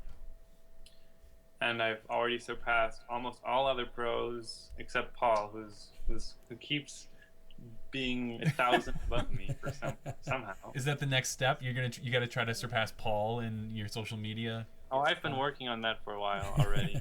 That's my main goal this year. All right. Well, that's good. That's right. He's got a little checklist. He got NT marked off. You know, European Player of the Year last year, and now this year pass him on social media. That's right. My first goal was catch up to Avery, who was always one of the top 3 in social media and disc golf. Now, is that all of Avery's accounts? Because if you add up all of his accounts, I can say that we went out to dinner last night. We hung out with him and the kid. And he's I know. A good fellow, but yeah, because he's got like every time he tweets, I get like 4 like ding ding ding ding. Yeah, he double posts sometimes, and I tell him it's annoying and he should change it, but he's like, no, people have to know. Now you said you had a cameraman lined up. You're in the process of shooting your next trick shot. Is there someone specific that's usually helping you out? I mean, like I said, you're not touring with the Discmania posse or crew, so no to speak. Jamie Thomas. No Jamie Thomas specifically, or an Avery. Do you usually have someone that's helping you out? No, it's been Avery a couple times. It's been Jamie a couple times. Eagle did the base drop one. Okay. And the 4-putter one was were like guys who worked in the shop there. And tomorrow I will have Josh Barnhill, who is the guy behind the boom. Who will help me out. So yeah, okay. It's always just people who have time to hold a camera for however long it takes. Yeah, which could be 10 minutes or it could be like 4 hours, right? No, it could be 1 second or it could be 30 minutes. Okay, so always done that quick. Everybody obviously is excited to see you and Avery teaming up, as well with Brody Smith, who's been, legendary for making all of his videos. What was that like? Shooting the video, I kind of was, because a lot of people were kind of disappointed with the trick shot video, because they were like, oh, we were expecting so much more, because all my trick shots are like these crazy, impressive ones, and all we did in the trick shot video with Brody was kind of just like throw-ins, I would guess. Sure. And when we were shooting that, I obviously already noticed that it's going to be kind of different than people will expect. I was a little intimidated by Brody, of course, because he's like such a big name. And obviously he runs the show. Like, I don't want to go to his productions and start like saying, oh, we should do that and that. So I kind of wish like I would have had more to say. And because when it comes to trick shots, I can have some good ideas, and I like directing also. So yeah, maybe next time we can do something more impressive than just getting disc golf out their direction.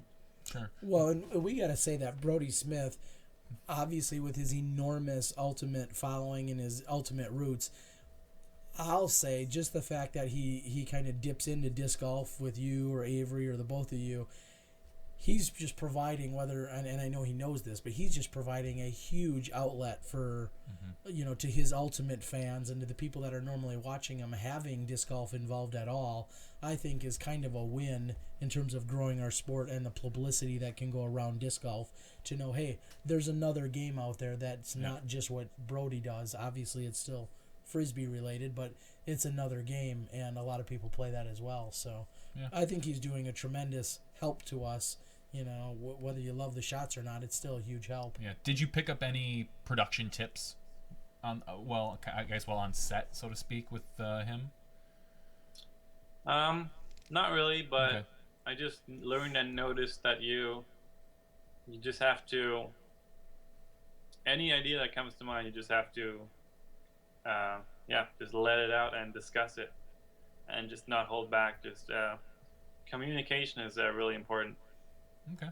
And Brody is really, really good in front of the camera, as in entertaining, and he always knows what to say, and he just jumps in front of the camera and is like, then it's full on showtime, and that was really impressive, and I learned a lot from that for sure.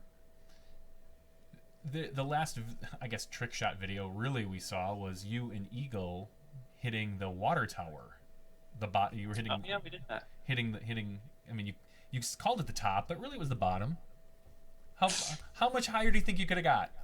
Because it looked like you hit it pretty solid. Do you think you could? Were you there? No, you weren't. No. Johnny, no, he saw it. Gomez had put one out. I didn't put mine together. I know I shot a little intro with you, and I got it as well. But Gomez scooped me because he's good at that. No, he's good. No, Gomez is just good. But he put out a video of the water tower, and I'm gonna still put mine together yet. Yeah, I only saw Simon and Eagle. I don't know if there were others, but there was a number of people. Well, you can go ahead and explain what was going on there. Yeah, just probably a group of like 50 people in a circle, and Eagle and I were trying. Paul also tried a couple times, but he couldn't do it. No, he was like, "Oh, my wrist hurts. Oh, my wrist hurts." Yeah, my wrist actually really hurt. No, I know you said that too, but I was picking on Paul. Yeah, we kind of cooled down after our rounds, and then throwing so hard suddenly again kind of was tough on the wrist. But yeah, in the video it doesn't look that impressive because the tower is so big. It doesn't look so high up there. They are though. I threw probably like 15 shots at it. Yeah. And I only got it once, so it was literally our max to get that high. And I don't think a lot of people in the world could have done it. Maybe a handful. No, we used to when way back in like '97. The story goes, Jonny McCrae used to hit some sort of, I think it was a water tower at the park in North Water Tower Park. North Water Tower Park. There you go. He used to hit the water tower, and that was kind of him, and that's where Double G kind of exploded in that area. So that's what it reminded me of, was him hitting, back in 97, 98-ish, the talks like, did you hear Jonny McCrae can hit the water tower? Which is how I knew it was, from what you guys were doing, it was a relatively impressive feat. But when you hit it, it looked like it hit pretty solid. Like, he could have got higher than that. But clearly, if it took you 15 times, impossible the first couple of times I tried. Yeah. But then, after Eagle did it, I got this little extra kick that he can't one-up me, so I did it too. Okay. And I know you said you were throwing max distance or max power. If you had to say you felt like the distance itself that you were throwing for it to travel, what would you say that was equivalent of? Like 600 feet, 700 feet, 500 feet? I couldn't do a 360 because the angle was just weird, and throwing at that angle so high in the sky, we just don't practice that ever, so our bodies are not laid out to throw that shot.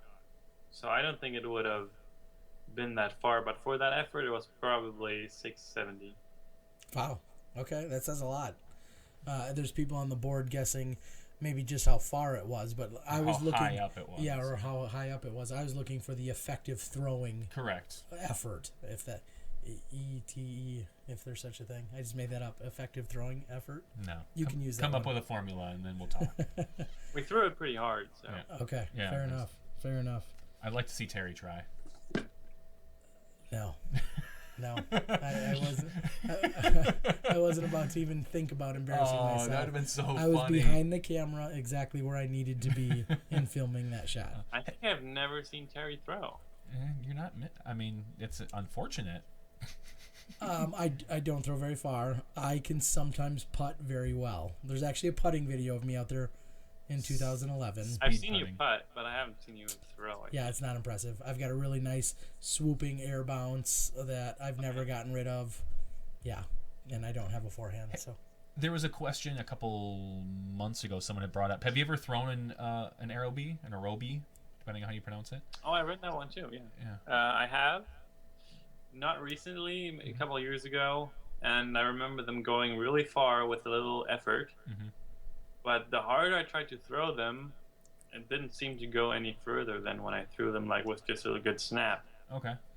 So, I heard the world record is like insane. Isn't it like 1,100 feet or something like that with it? Yeah, I don't know. I know there was always talks that someone threw it over Mississippi River. Or Niagara Falls or something. Across the river, so.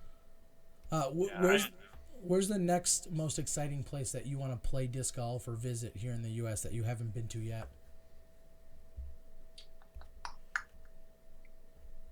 Medina, Ohio? No. Where? Yeah, where else in the U.S. haven't you been that you really? Is there anywhere else you're excited to get to and play, or maybe it's a course? I don't know. Hawaii. Okay. That's solid. Hawaii or Alaska would be a good answer. Yeah. What do you do in your the warm? What do you do in your downtime? I mean, we talked to, your Macbeths and Sextons. We're thinking about all these touring pros. What are some of the things that you do in your downtime? From what I do when I'm at home in Germany and what I do here is very different. Here, I don't really have that much downtime. People already know this. I love playing guitar. Lately, I've been sitting on my phone just watching YouTube videos a lot. This last couple of days have been obviously pretty crazy. My Facebook was just exploding with notifications and messages, of course. But yeah, it's been a lot of time typing thank you. So yeah, I'm typing thank you in my off time. Oh, sure. Okay. You just need like a keyboard shortcut. Just, Control T or something and make it pop up. Yeah, so many people you can say thanks to. Is there anyone out there that you'd like to say anything, or anyone you'd like to address or talk to or mention right now? Just everyone who roots for me. I don't know how many, just so many messages of people who said that they really wanted to see me win and are so happy for me. And just, all those people, I finally got that win. Also for myself, but also for all the people who wanted to see me win. And you're welcome and thank you. Did you see what has he said to you since this was such a big moment in your career? What did when he first talked to you? What did he say? He wasn't one of the first to message me, and I was kind of surprised with that because usually he's like right on the ball and like right on his phone and messaging me. Mm-hmm. So he didn't message me till the next morning, but at the same night, I just send him like a thumbs up without saying anything. I just send him a thumbs up, and he replied, "Wow, that's amazing! I can't believe you pulled that off on a course that seemingly doesn't suit your game at all, and you've always had troubles with OB, and now you do that. Absolutely unbelievable, and great job." Pretty much that's what he said. Awesome. Okay. All right. Well, I think unless we've got any other, questions on the board we haven't already gone over, other than who do I throw far? No, we're not answering any of those. And I think Eagle is done pumping up his own ego. So. Eagle's out here trying to get... No, there's other people pushing for Eagle to get on the podcast. Okay. And I said, we'll get to him eventually. He's down the list. Yeah, we've asked him. Eagle actually played... I don't want to pump up his ego here, but Eagle and I have like a special relationship right now because we hung out for the last 2 weeks after Worlds. He was living here in the same house also, and I was practicing with him every day. And when I said I was practicing up shots and playing catch and stuff, he wrote me a message like immediately afterwards and said, "We never played catch. What are you talking about?" So I play with my other friends. yeah, exactly. Play catch with the basket. Yeah, I was gonna say that. Matt, And yeah, he just played a great role, just having a practice partner of that skill level, because he is obviously my kind of. He plays the same disc golf I play, like throwing bombs, and really entertaining. And yeah, people call him the small Simon a bit, and he doesn't like that at all. So well, we got to come up with a better nickname for him then. If you have an idea, we'll roll with it. We'll get it out there. Eagle McChicken. Eagle McChicken. Ooh, yeah. I was thinking maybe something with sunglasses, because you never see the guy without his sunglasses on. that's true. I don't know how he plays in those. It's for me, everything just gets dark and everything looks weird. I can't play with those at all. So Matt Welch has been asking over and over, Ledgestone 2016, question mark, as in, would you go back? Would you want to defend your title? I'm guessing that matters if it's an NT or if it even exists. I know Nate's been pretty frustrated, but Ledgestone 2016 is the question. Of course. Okay. Yeah, I guess that one seems like you got to defend the title if it's there. If it's there, yes. People are saying that they enjoy watching you play. I think you already know that. You bring many to watch the sport, and that everyone's enjoying and seeing that it's fun that you play, and that you're the funniest dude on tour, is what Wade says. So it sounds like we've got some of your good fans out there. We're going to let you go. We're going to cut you loose. We've got other Ledgestone things to talk about. We've got other social media news. Scott Stokely's in the news every week. We'll probably talk about him in some way or another.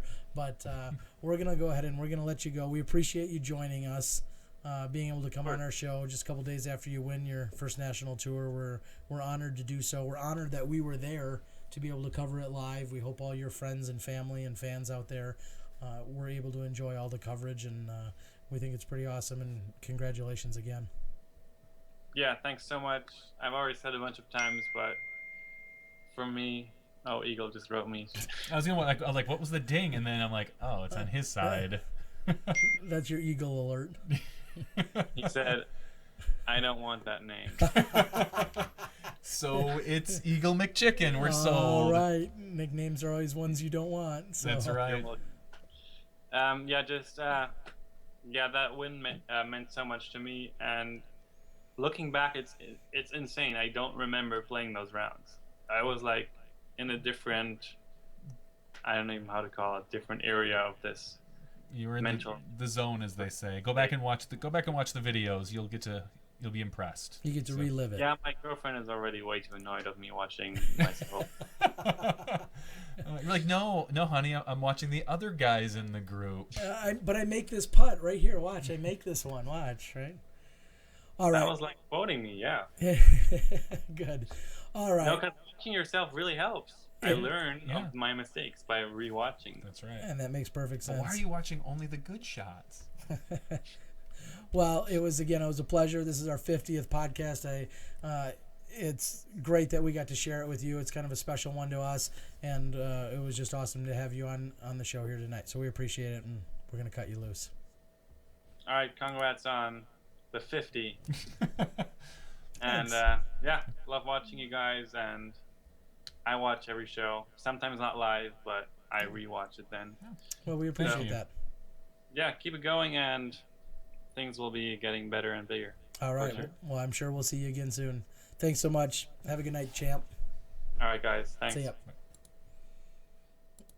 All right. Well, that, of course, was our Ledgestone Insurance Open champion and Simon Lizotte, your world distance record holder, and all-around good guy to have here on our show.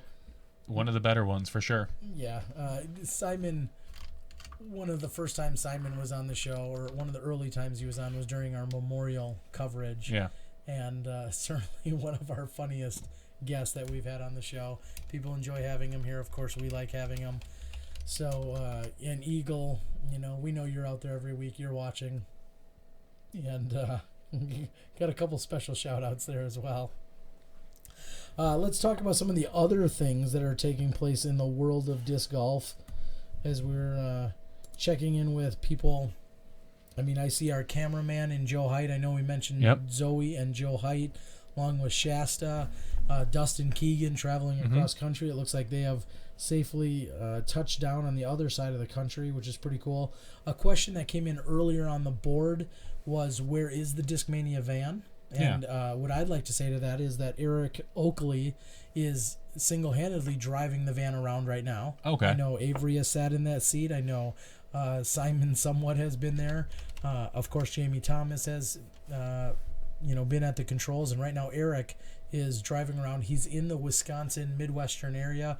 I'm looking to work with him to do something later on this week yet. So that's where it's currently at. And I think he's just kind of touring around trying to do different things with the RV and come up with special incentives and I don't want to say programs, special incentives and fun things for people to be doing related to Discmania. So sure, we're seeing a lot more of that, and not to take away from Discmania, but we're seeing your trilogy type people, you're seeing birdie bashes, you're seeing Discraft, a lot of different little kind of I don't want to call them incentives. I'm trying to think of the word that I'm looking for, but some of your one-off ideas and some of the fun, more lighthearted things going on around the country. And if one of those companies comes to your town, even if it's not your favorite company, go check it out because there's a lot of different fun things going on with it. I feel sorry for Eagle right now. Why is everyone calling him McChicken? I think it's gonna stick. Oh yeah, that's what we do. That's rough. When you step inside the SmashBoxx, that's what happens. We've invited him a couple times. We have, and he's there's always been a reason. He has either airport or something like that. And this is just payback. Yeah, no, and everybody should know that. To make it crystal clear, we have in fact, I bet you I've reached out to him 4 or 5 times. Yeah, and it's just simply been a scheduling conflict. We'll get him on. I mean, maybe. Is he the new Kale? No. Well, we're not going to let him onto the podcast. Well, he'll just call in at some point. So. And we'll be glad to have him. So do not hunt down Simon. Simon, don't try and hunt him down. No. I understand everybody would love to go out and play a casual round with him. But as you know, he treats disc golf like the job that it is. And if he's out at a course, that doesn't necessarily mean he wants to be casual. Playing casually. Not that he's a bad guy, but he may be trying to, actually practice like he says he's doing now. Play catch with someone. Maybe somebody could play catch with him. Maybe he could have just like a permanent person to play catch with. If Eagle's no longer there. Like a catch buddy? Yeah. Like, hey, come over. I want to throw some Frisbees at you. Yeah, that'd be fun. All right, what else do we have on our list? You got anything in notes or something that I should be looking at? No, Ledgestone really kind of dominated the conversation this week. Recently, yeah, in a lot of different ways. One thing, and I know, again, we almost always have a Scott Stokely update. He made an interesting video that I saw yesterday. I didn't get a chance to watch it. Yeah, he basically said, thanks, Nate. You did a great job. You raised a ton of money. You donated to charity. You did so many things in so many great ways. And on top of that, there's some things I didn't like. However, I'm going to message you privately. I'm going to send you an email. I'm going to do it that way rather than go on social media and I'll say whine or complain. Excuse me. All right. I'm gonna cut Terry's audio while he dies. It only took 50 podcasts for me to kill him. Anyway. Wow. No, and on that note, I think that's the way things should be handled is contact the TD. We're not just going to single out Nate, but if there's a particular event and maybe the PDGA and say, hey guys, this is what I saw, this is what I think, these are the steps that we could take to improve or change. Putting out your gripes or your complaints or whatever it is on social media. There's enough non-pros that do that. People that have never stepped on the course. People that, just see what we see or see what we show them on SmashBoxx or what they see on some of the other produced stuff that get their opinion out there on all the different boards and Facebook and Twitter and Tinder, as you like to rattle off. People get a real kick out of that, by the way. People are like, why does he always mention it? I don't know. I don't know. I've heard good things about it. I just want to make sure all of our Yeah. And I think as a pro, you really need to be careful. Correct, because people are taking your criticisms or your complaints or whatever they are, they're taking them, and some people hang on every word that our pros say, and they really value their opinions. And if you're exceptionally critical of someone or something, then it just gets magnified. Yeah. And there's just a right and a wrong way to go about it. And of course, I'm not suggesting people shouldn't have opinions. Of course. I complain about lots of random things on Facebook on any given day. I think there's a fine line, though, when you're seeing the efforts from someone like Nate Heinold specifically. You're seeing the efforts of all this money raised. You know he's put in so much work and energy, and then just to completely berate him in a number of different ways, it's really disheartening, especially when Nate's losing money on hosting this event. He's doing some amazing record-breaking things, and feedback's fine, criticism's fine, but let's not go over the top with it. Like, it's just, I mean, there's people that just say some pretty, and that's the nature of Facebook and social media. I get it, yeah. But like, I'm just saying, particularly, back off, simmer down. I don't know. I don't know how many. I mean, Simon listens, but I don't know how many of the other top pros listen. But they know, they should know better. Yeah. And they need to really watch what they say, because it's going to come off, for their benefit, it's going to come off one of two ways. It's going to come off as magnified, like, yeah, my favorite pro says that hole 5 is the worst thing I've ever seen in my life. Or it's going to come off like, really? Like, that's what you're going to complain about? Sure. You sit and tour disc and play disc golf your whole life. You know, what real problems do you have? And you're complaining about, you know, traveling and beginning to play this game.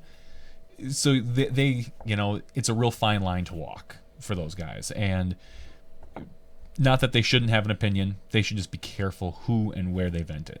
That's all I'm saying. Yeah, and like I said, they're magnified. But if they really want to, they can come on Smashbox and vent. Yeah, no. Yeah, they could. Stephen Winslow asked if, as a TD, do I care about the opinions of players who haven't TD'd events?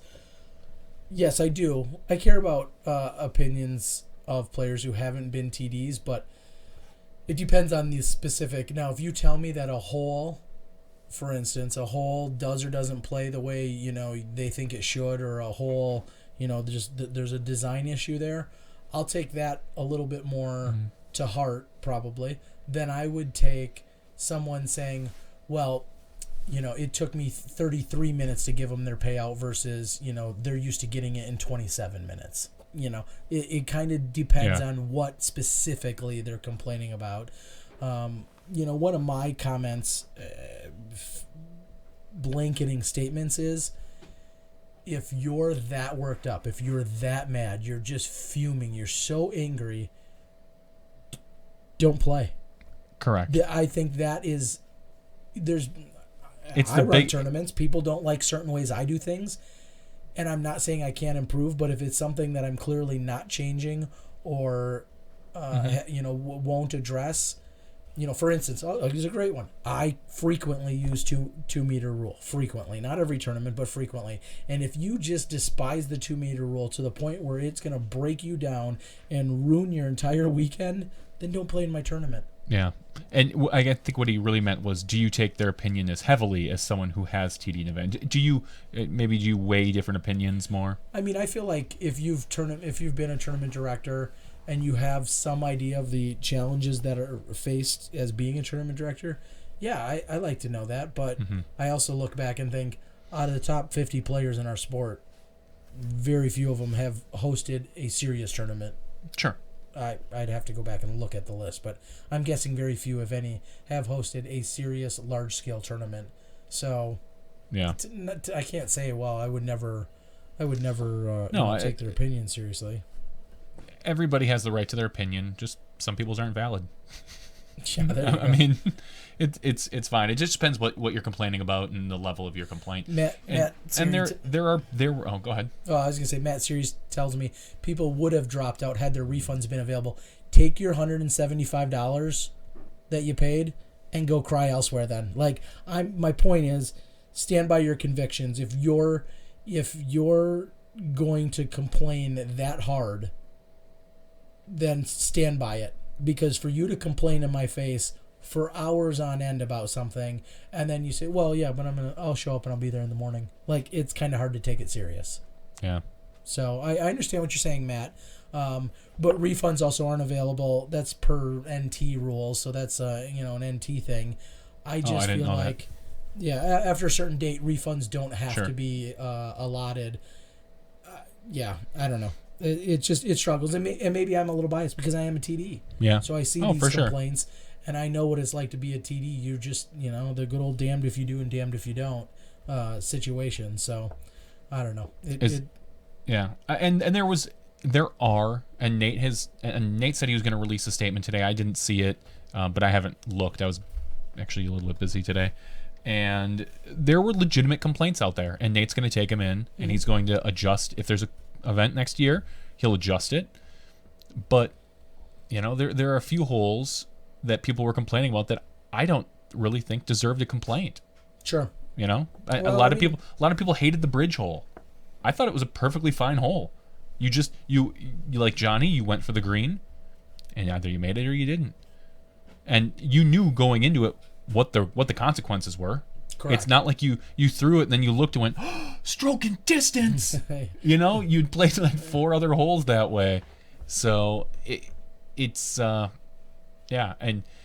there are other solutions. There are drop zones. There's whatever. Sure. And we don't need to nitpick every single possibility. But yeah, there are. Everyone knew what they were getting into. Yes. When you got there and when you practiced, you knew what you were getting into. And if you really hated it, you could have withdrew. You could have went somewhere else. You could have, if you're that good, you could have went and, given a lesson somewhere and made up your entry fee back. Yeah. I mean, or you could have caddied for someone else that you like. Like, to me, that would have been a little bit more conviction in what you're saying. Yeah. If you're like, I refuse to play. Yeah, I'm not playing. Yeah, why? I would take you serious then. Yeah, why isn't XYZ? Wow. He left. He said he's not playing. Okay. Yep. He really means he doesn't want to be here. Whatever. Anyway, it's and he got plenty of accolades.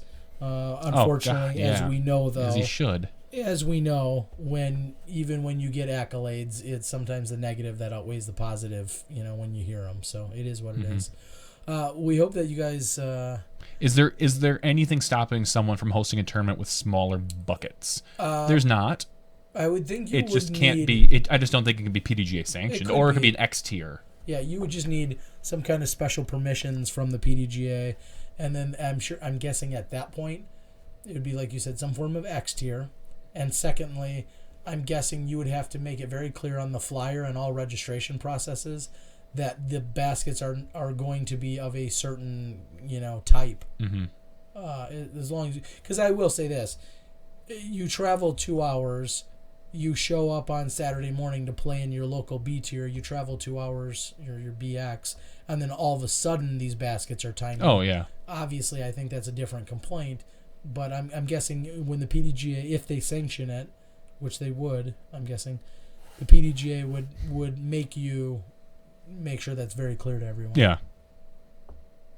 I saw one of the criticisms out there was like all the payout or all the payout was discraft. Too bad. Oh, well, yeah. Too bad. There were the complaints. Too bad. Were too bad. I've got no problem with the complaint with that payout. They're a huge sponsor. Yeah. Guess what? There's a reason they're a sponsor to get that plastic out there, and good for them. The other complaint was that people had to wait for the payout, until after the final 9, because some of it because of manpower, and Nate also said because he wanted more gallery. He didn't want people to cash out and just leave. Sure. It was a St. Jude thing. He wanted St. Jude to see, look at this. Look at these people we have here. So that there was a good explanation that Nate, and if you go out and look for it, he's posted a couple times, I think against my better judgment, in the disc golf course review thread on it, and but he's been very level-headed. He's been very articulate, more so than you and I usually. So Yeah. Good on him, as they say. Good on him. Anyway, and we could go on and on and on for hours about some of the slight adjustments, and I just like to think that Nate, again being a bright individual, will take criticisms and feedback, and he will adhere to that. And if he's not burned out or totally dejected, maybe he runs another event next year. Maybe he doesn't, because quite frankly, it can get really frustrating. So, yeah,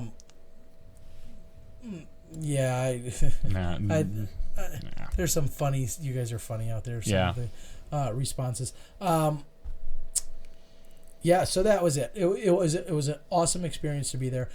Here's something that I would like to point out, and I had this conversation with one of Your our hair? favorite Smashies. No, how's it doing? It's all right. It's. I mean, It's a little crunchy today. Yeah. Holly Finley, the model, as some of you know, suggested that I go with different products so that I don't have the wet look anymore. Like more of a paste, or Yeah, I'm guessing, and I've tried that, and I don't care for that. no. So I told her no. She's like, T-Dizzle, you need to get rid of the wet look, and I said, No, I don't think so. I like the early 2000s. They're never leaving. Exactly. We're here for good. You're gonna have the wet look. I'm gonna still keep wearing my visor. We are gonna be set.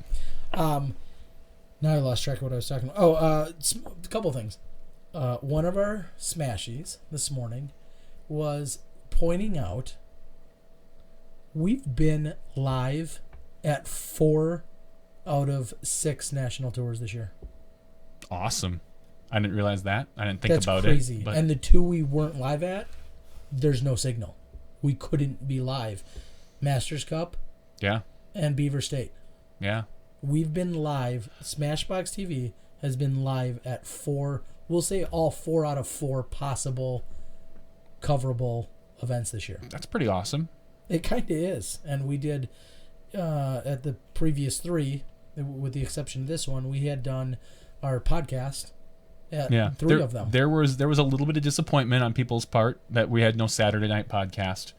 I saw 1 or 2 comments asking, hey, is the podcast going on tonight? I want to see the podcast, because we had hinted that there might be Others. but there might be a podcast at some point during the weekend. Sure. And then Saturday night was the most obvious night, but that was the player party night. There was a player party And Friday night and Saturday night. Oh, really. okay. So yeah, Saturday night I know you were busy, and frankly, after after sitting down here and you probably walking around the course and doing whatever, I wasn't in the mood. I went out and did mini golf with the family, and yeah.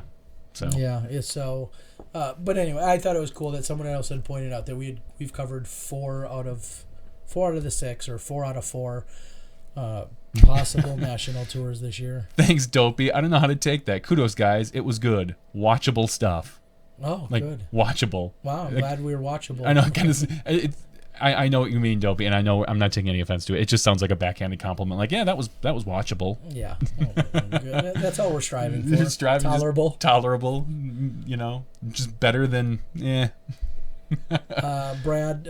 Yes, Brad. I actually pointed out to Terry about the antennas, so we're gonna probably order at least 1 to test it out.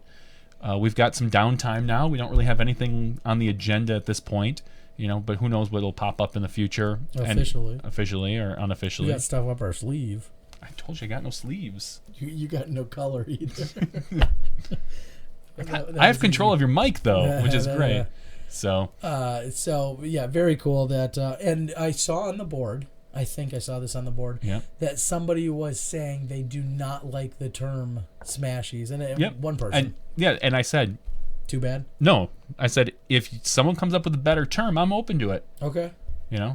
Because box smashers didn't work. No, there's Smashies, there's boxers. Yeah. There are boxers. It's kind of weird saying. Stop it. Look at all my boxers. Yeah. Yeah, we'll figure something out. Yeah. So if you come up with a box better smashers, our squares. Squares. I mean, it's kind of a square logo. Yeah. Our squares. I don't know. If you come up with something, there's plenty of. You're about 45 podcasts behind if you're questioning where that came from, because that Smashies is what was kind of easily, or not easily. Smashies is what just somewhat unfolded or developed. 4 for 4. Cal Dolzer says we're disc golf rich. Yeah, I don't know about that. Not yet. We would like to be. We're not both albinos. One is No, it's just me, honestly. Well, I guess it depends. Anyone know if we can get a new in the bags with Wysocki or McRae? Wysocki throws a Felon and an Enforcer a lot. Those are like his two main discs. He told me this weekend.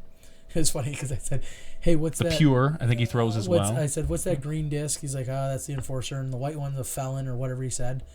He's like, "I'm not sure why you care. You're not following me this round." And I was like, "Oh yeah, well thanks anyway. See ya." Because I had mistakenly thought he was on the card. Oh, and he was good with it. Awkward. And Jonny McRae throws a Saint Pro every time he gets a chance, and he throws Shields every time he gets a chance. Yeah, those are his two main go-to discs. Yeah, there was a great discussion you and I kind of caught at Mad City between him and Nico about the plastic that they throw, and Jonny said he likes to keep a pretty tight bag as far as the type of plastic he uses. So he keeps the options minimal. Now there's conversation as to other names. Smash Bros. I likes that. I'm Smash Bros. I'm pretty well. It's Smash Brothers. It's a video game as well. So sure. But hashtag disc golf middle class. Can we get Nico a mixed in the bag? Nico is throwing Legacy. He's throwing a few MVP. He's throwing some Trilogy. I think I saw an Innova in there. He's throwing some Innova. He's throwing... I think he's still putting with a Gateway Wizard. I think he's got a very mixed bag. I've noticed that in the last few weekends being around him as well. Smash Hogs, not so sure about that. No, Smash Heads. What's the green one he throws all his upshots with? If you're talking about... if you're talking about Ricky Wysocki, that is probably his Enforcer, I believe, is what he throws quite a bit, but I don't think he'd throw upshots with that, so I'm not sure who you're talking about. No, he's talking about Wysocki, but maybe Wysocki has a particular mid-range that you're not aware of. Yeah, that's possible. So, Harp could be big. Jonny throws Giants too, yes. Yep. Does anyone exclusively throw one manufacturer besides Simon? Yeah. Yeah, a bunch of them. All the Prodigy guys throw exclusively Prodigy. Yep. But a lot of the other, and that's the reason. That's a great question, actually. The reason why I assumed that Simon was throwing both Discmania and Innova is because, as he said, almost everyone that throws Innova is allowed to throw Innova, Discmania, and usually Millennium. So when you have a sponsorship from Innova, you're typically allowed to throw all of those. In a similar sense, if you're sponsored by Discraft, you can throw any DGA discs as well as Discraft discs, and vice versa. Well, it's good to know that if I ever get picked up by Innova, I don't have to get rid of my Polaris LS 1.2 or the 1.1 maybe. Yep. Yeah, I don't think you have to worry about that at all. Terry, what is for favorite disc? Probably my favorite disc. I throw an old school Ontario Rock. We've talked about it before, but as I say, if you really want to grab Terry's attention, just put an Ontario Rock out on Facebook. An old original one. An original one, yeah. Not any one of the newer ones. Is DOS the only Discraft Pro? There's dozens of Discraft Pros. Yeah. You can go to their website, discraft.com/team. He's the top Discraft Pro, but there are quite a few other ones out there. Yeah. And we do appreciate all the support out there. Josh from Boom, I know you've talked to us and reached out to us. We want to work with you as well here at Smashbox, and we'll probably have some kind of agreement that hopefully we can work out. I've seen your hats everywhere. I'm going to tell you that right now. You've put your hat on a lot of different individuals, and I tip my hat to you. Hey yo. We need Nico to get one of those knee pad things. I think he has a SoFly who I spoke with at the GBO or Vibram, yeah. Flippy Rock, yeah. MJ, yes. Michael Johansson, for instance, is another solid Discraft player. Oh yeah, He said he was pretty happy with his overall play this weekend, with the exception of like one or two holes. Devin wants to know if he can please help me with my hair. How are you going to do that, Devin? Maybe he's a stylist. I don't know. He can answer that question. Do we have any other questions? Do we have anything else? Yeah. I'm glad everything went pretty smoothly this weekend for us. We had an issue on of course, the final 9. Everything went smooth for 3.5 rounds basically, and then the final 9, we were walking up the second hole, when suddenly your system just done something I'd never seen. It turned all the feed I was getting, and nobody else saw this because it was not live at the time, went all scrambled, and then you just dropped. Yeah, it was crazy. So you are the primary audio. We don't have Joe's audio on, or the catch audio, just because he's usually hustling, and nobody wants to hear that. Nobody wants to see it when the camera's shaking all around. But yeah, so we lost your audio. So there was a little audio silence, is what it was for about 3 or 4 minutes. I was think. Gonna say probably 3 to 5 minutes. But it takes us for usually reboot that system. It takes a little while to come back up, but that was really the only glitch we ran into all weekend. Significantly, we'll say, and we'll classify that as a glitch.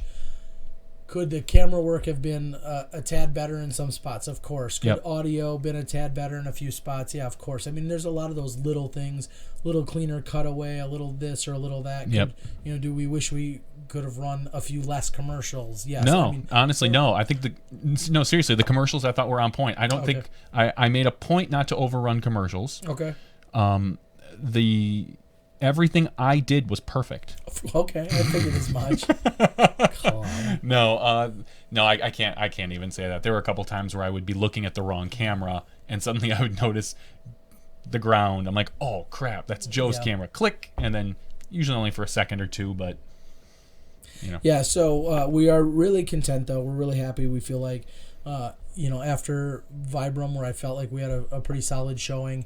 It sounds like you did a few things. I didn't even see any of your work. I'm going to assume you did okay. Yeah, the first day I kind of wanted to play with some animation, so I created these little animated player profiles, we'll say. It's just a picture of the pro's head with their name that kind of expanded. I think I sent you one of their heads expanded? Yes, their heads just went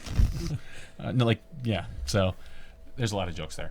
And it kind of showed like the number of wins and their rating and things like that, and then a little light sheen on it. I did that the first day, and then the second day we had the women, where I tried a different type of graphic where I had almost a full cutout of the women with just a stripe in their name, and then I got the bright idea on the second half round, which we ended up covering half the men. Worked out really well because that first half of the course really doesn't have have really good signal. I didn't really do anything for that, anything special. But then the final day I had, very similar to what the women had, a cutout with a bunch of numbers, with basically their round numbers.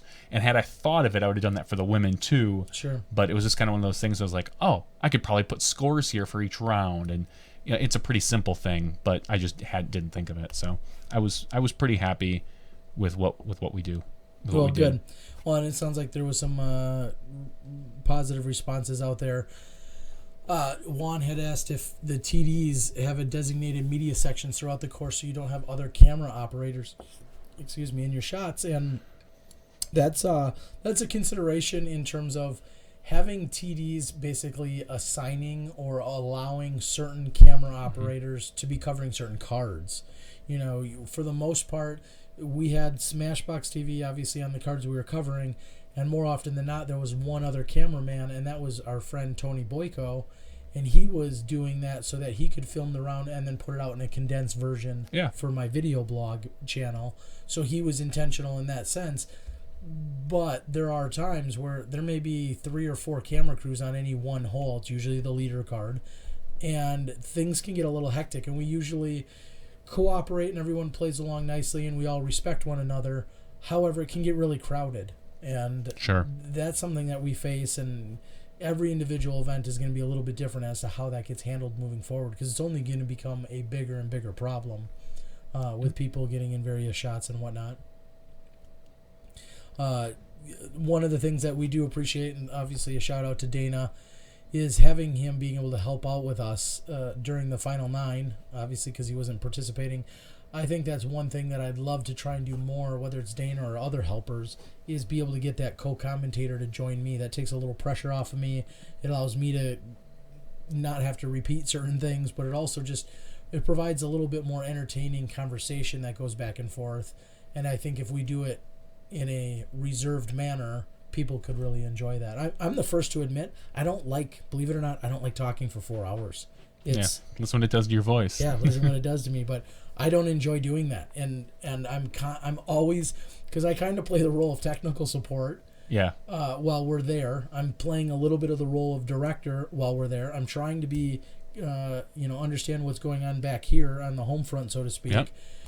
I'm trying to check scores. I'm trying to check the caddy guide. I'm trying to give you guys stuff that's mildly pertinent or relevant, whether it's the hole or the course or the wind or the conditions or whatever.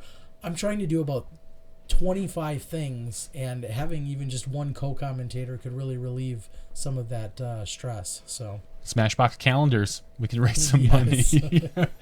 I'll have our pal Aaron Tivnan over near Maple Hill work on those for me.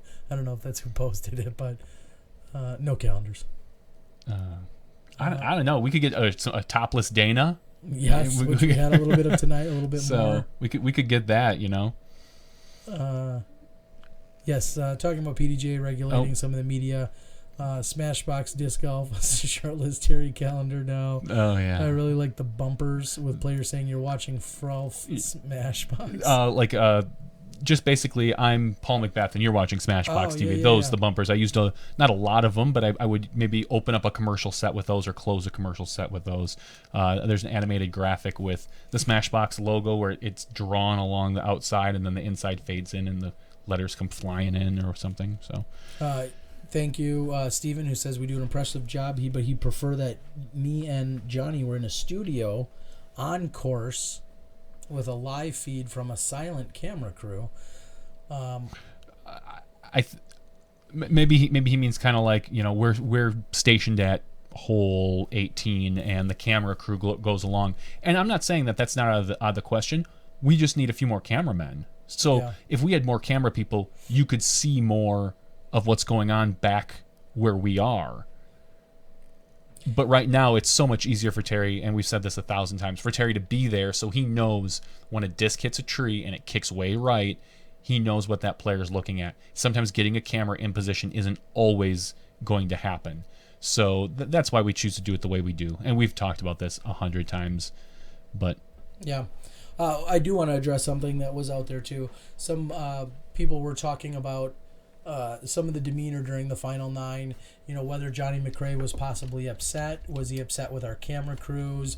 Was he possibly just disappointed or upset with himself or the course or whatever the case may be? The real question came in as to if he had hit a spectator during either the second or the third hole. Possibly both. And that was, I think, what kind of put him in a frustration mode. Mm-hmm. And I think by his reaction for the week, or his reaction in that particular instance, was he kind of was getting up and throwing a little bit more quicker, almost a little more hastily.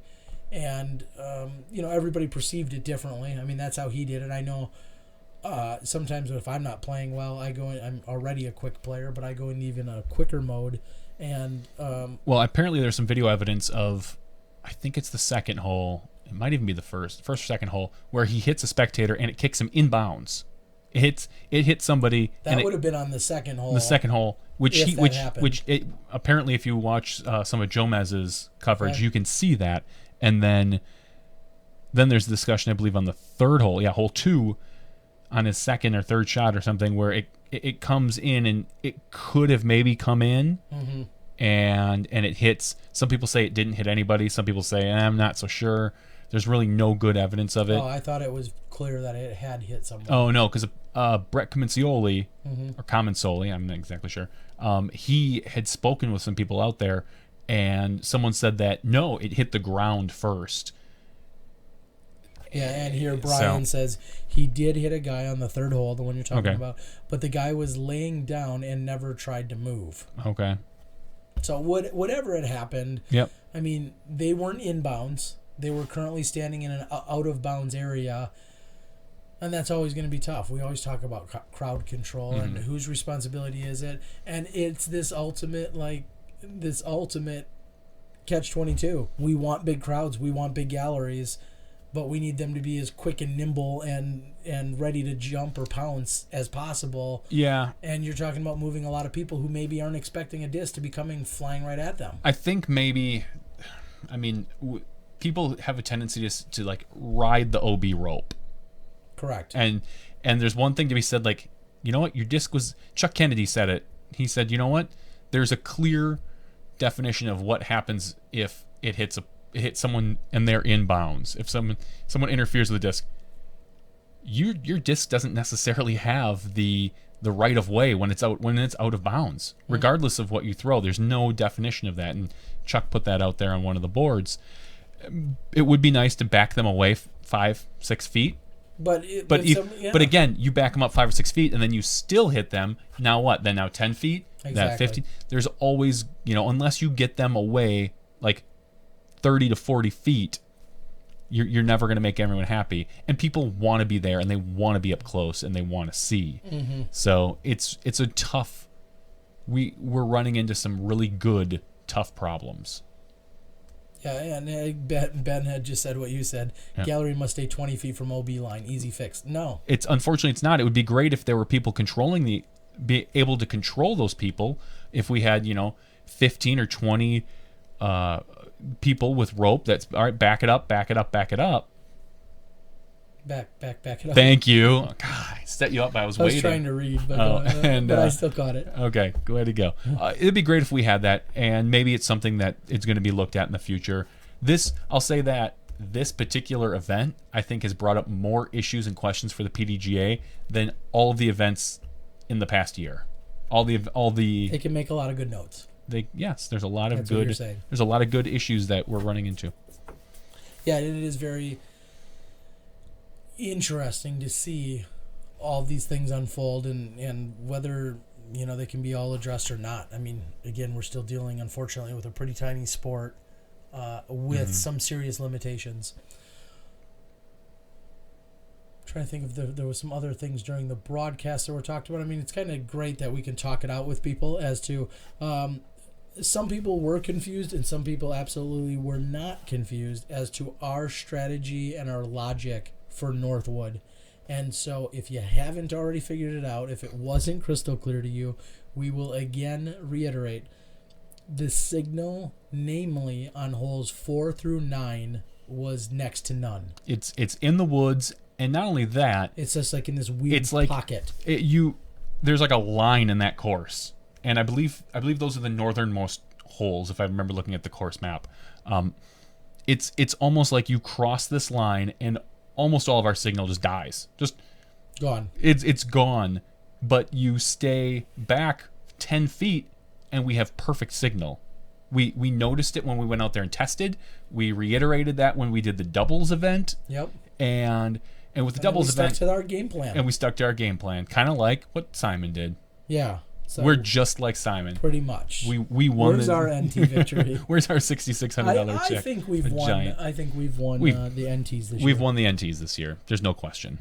So that's why we weren't there. One of the first criticisms, like, what is going on? You guys are just opening a show and starting on hole 11 or whatever. Yeah. It's like I couldn't have reiterated it any more times that this was the best that we can do. This is the best that technology will allow. Yep. And here's our logic for it. And we love sharing our logic because we want you guys to know how smart we are. Okay, no, we want you guys to know what we're up to and why we're doing it. It's not maybe the exact opposite of that is we don't want you guys to think we're dumb because we're not. We are, doing what's everything we can within our powers. Yeah. Sometimes we're dumb. Nathan says that I did mention cell issue several times. I don't know how people can be confused either, but they were. So yeah, we get messages you wouldn't believe. So whatever. Well, and it was funny. You had mentioned the brief audio glitch during the final 9. Yeah, that was us losing that audio for 4 minutes. I think to some people was the equivalent of me going to their house and ripping their newborns out of their hands and throwing them in a lake. Like there were some people that were so worked up out of that audio for like the 2 or 3 minutes, and of course we were working on it and trying to get it fixed. But I mean, I guess it's good to know they care so much. They do. People want it, which is funny because you and I have discussed how so many people have, are in a specific commentator camp. Oh Like, yeah, that too. and to have your audio go out, some people are probably like, yeah, thank God. shut him up. Yeah. You know, I think that. I'm like, thank God I don't have to listen to that guy too much longer. No, but yeah. Well, anyway. I was fine. We're fine. Jim Brown, it's not as easy as you suggest. That can you have an antenna in a good place, and then have a connection to that? Not really. We are looking at a smaller external antenna that might improve some of our like Verizon signal, which is what we primarily roll on, which it could help, but we won't know until we get there. Brad T, who's on the board, pointed it out to me, and it was something that I never thought of and never even really noticed. And I called Terry on the phone. I said, hey, look at our modems. Is there a little slot you can open up? Is there a circle in there? I think we can plug an antenna into that, and it might improve. I mean, and that may improve in certain areas. Yeah, it's not going to improve everywhere. But like if there's no signal, there's no signal. Correct. You can't improve 0. 0 times 0 is still 0. And what I was going to say exactly to that point was, McNaughton Park, for instance, shy of someone coming out there and building a cell phone tower, a brand new cell phone tower, there will not be coverage at McNaughton Park. It's just not going to happen. And Dopey says new mic. Yes, I could show you at some point. It's somewhere in here. The mic that Terry uses. You see the big fuzzy mic. That is not a standard stick mic that you are supposed to use, which is why you get a lot of extra audio, some crackling, some Terry, and on top of that rainy round, Terry was handling about 12 different things, an umbrella and this and that, so we were getting a lot of extra mic noise. I am already talking with somebody who apparently has a connection with, and I haven't even told you this yet, Sennheiser. Breaking news right here on SmashBoxxTV. Sennheiser, Shure, and AT, which are like the three big microphone companies. He is apparently some sort of dealer. He might be able to get us a slightly better price than what we look at. So we will look at getting a much higher quality mic. It is on the agenda. The mic system that we're looking at is about $1,000 if we get the ones we want. And I'd really like to sound even better.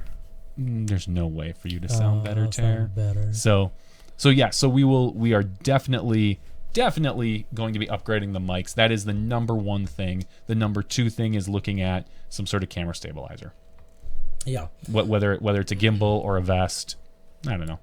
Something along those lines. One of the things I did want to address on here that I was talking about, can we at least get it in 720? You should have been getting all of it. Or no? No. It is. It's in 720. Is it a bad 720? It's a mediocre 720. Okay. But Devin. Here's what I'll say about that. Terry, you and I discussed this just a couple days ago. How much Verizon bandwidth did we go through? We used approximately 55 to 60 gigs of bandwidth while covering the Ledgestone Open. Approximately. Yes. So 55 to 60 gig at 720. In order to push out 1080, we need to bump that up to anywhere between 6 and 8 meg per second. Right now we roll at about 4.5 because that gives us a good solid signal.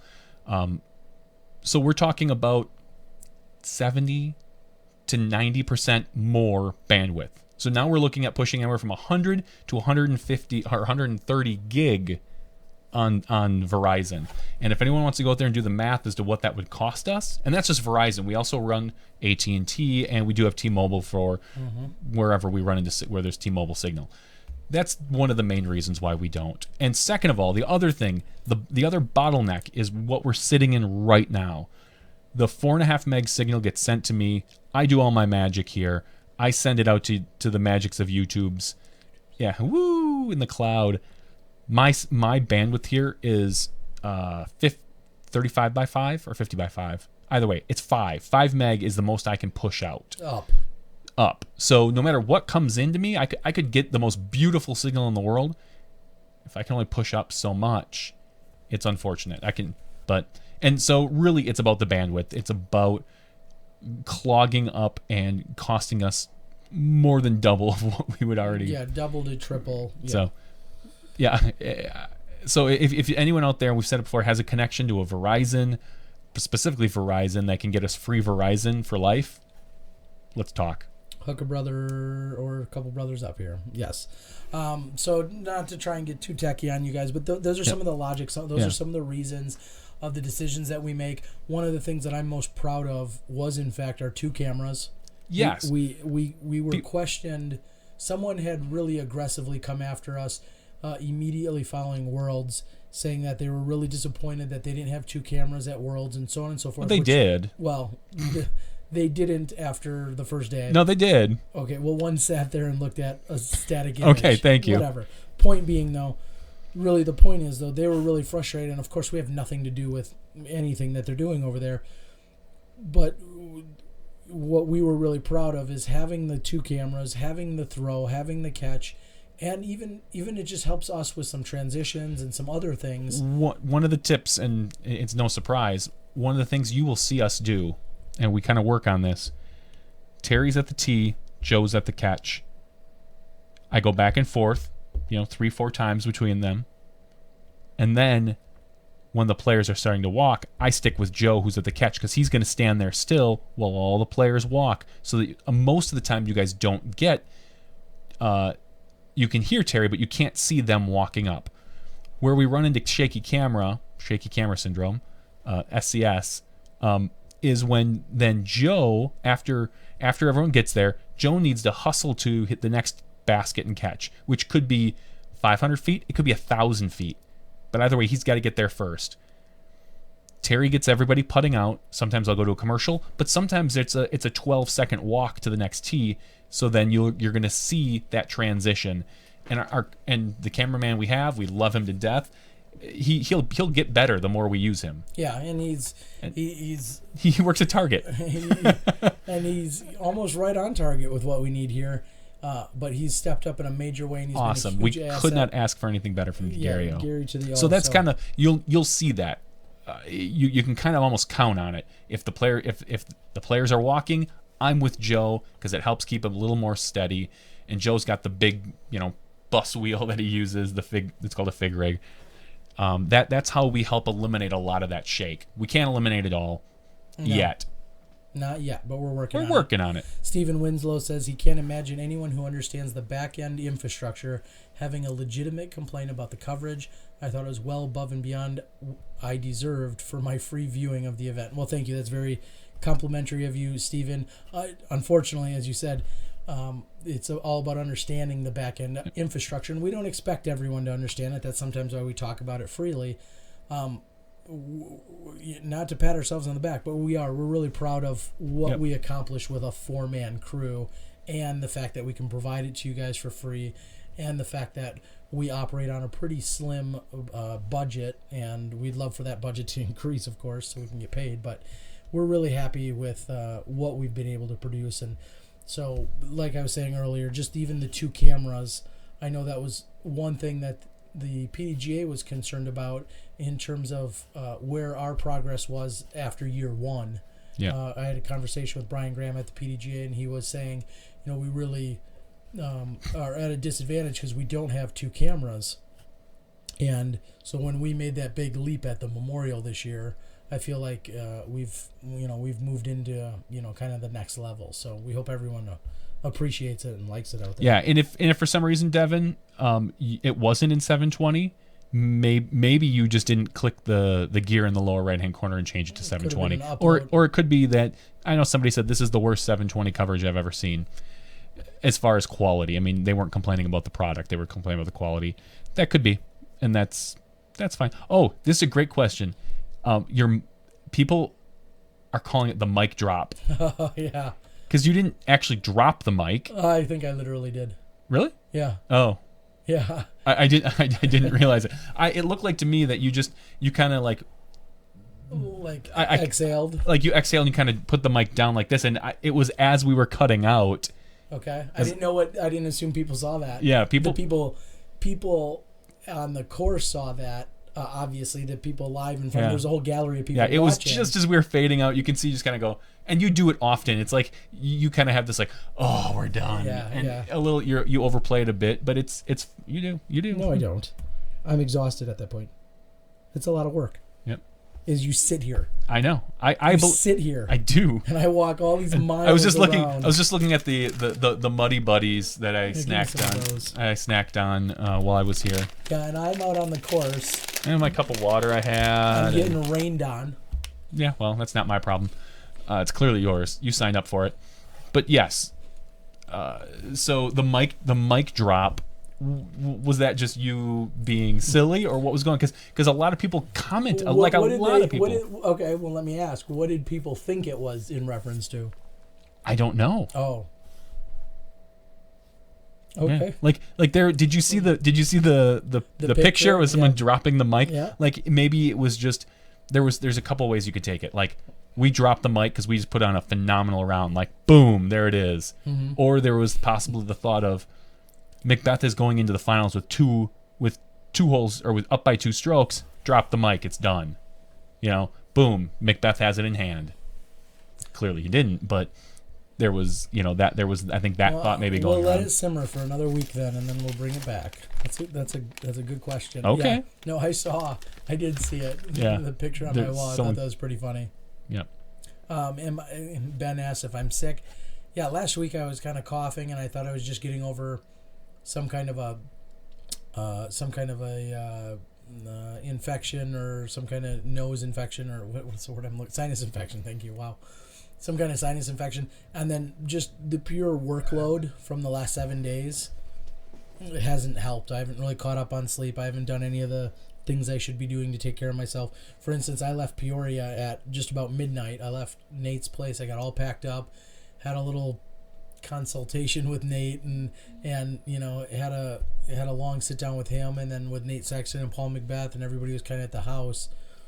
And I drove for about 2.5 hours, maybe 3 hours. Yeah, it was about 3 because I called you at 2:45 in the morning because I woke up for no reason. I couldn't fall back asleep. I went downstairs. I was just kind of wandering and looking, and then I lay down on the couch and I pulled up my phone, and like literally the first message at the top of my Facebook was you saying something like, "Oh, I'm driving," or something like that, or "I'm just about to leave." Yeah. It was midnight, and I'm thinking, well, if it's only been on the road for 2.5 hours, I'll give that guy a call. And sure enough, you called me just as you're like, I'm pulling over. I need to get some rest. Yeah, so I pulled off. Yeah, I just had crossed the Wisconsin state line, and I pulled into a gas station parking lot, and I just had to take a nap, and which isn't like me. I'm a night owl, but I had to take a nap. I was just so exhausted. So when it was all said and done, it's basically I haven't caught up on any kind of recovery ever since getting home and being with my family and everything else. What's the next SmashBoxx tourney? We don't know yet. We've got 1 or 2 irons in the fire, so to speak. Things we can't quite talk about yet. We can't. We could. Probably not. Okay, then we won't, I guess. Josh, I think Josh asked a question about being at USDGC. Yeah, that we don't really know anything about as of this point. The only thing that we've been told, I had a conversation with Jonathan Poole at Worlds. I just said, I want to be involved with the USDGC in some capacity, whether that's live or that's video blogging. I've been, I think, to like 9 out of the last 10 or 10 out of the last 11 USDGCs. Sure. As a fan and as a supporter of the event, I just physically want to be there in whatever capacity. So I definitely want, hopefully something can get worked out that I'm there in some capacity. We just don't know what that will be yet. We were told the only thing that we knew, because I know they have some things that they're working on, we know that they're looking into a few different ideas that may or may not pan out. I had asked also, I said, is Disc Golf Planet covering it? And they said at that point that they knew that Disc Golf Planet or Emerging Sports or whatever would not be covering the USDGC. So I know that they're not going to be there. Who knows what that means for anyone else in the industry, and there's all sorts of media outlets. Yeah, we just know that it has been confirmed that they were not going to renew their contract or whatever with Disc Golf Planet to have them there. So that's about the only definitive thing that I can say about it, and that's what I had heard. So talking about pain meds, I don't know about all that. Increasing the manpower with other disc golf filmmakers. I mean, we've all got different channels. We've all got different priorities, different gigs, different agendas. And then at the end of the day, as I like to say, there's a lot of different events out there. I mean, didn't they just say that Central Coast was in Montana? Isn't that what Dana had said, I think? like, or was up for that event. I mean, they're traveling all over. I know Gomez was just over in on the East Coast, over in North Carolina for an event. So all of us seem to be kind of moving around and doing what we can do. Coverage for the players who are trying to qualify. There could be some interesting storylines there. I had a conversation with Brian Schweberger today. Oh, really? And he said that he plans on both him and Stokely going out as one of the first groups to go out and try and qualify for the USDGC on Monday morning. And he said that would be, he would, how did he word it to me? Something along the lines of he'd be more than welcoming of me coming to film it.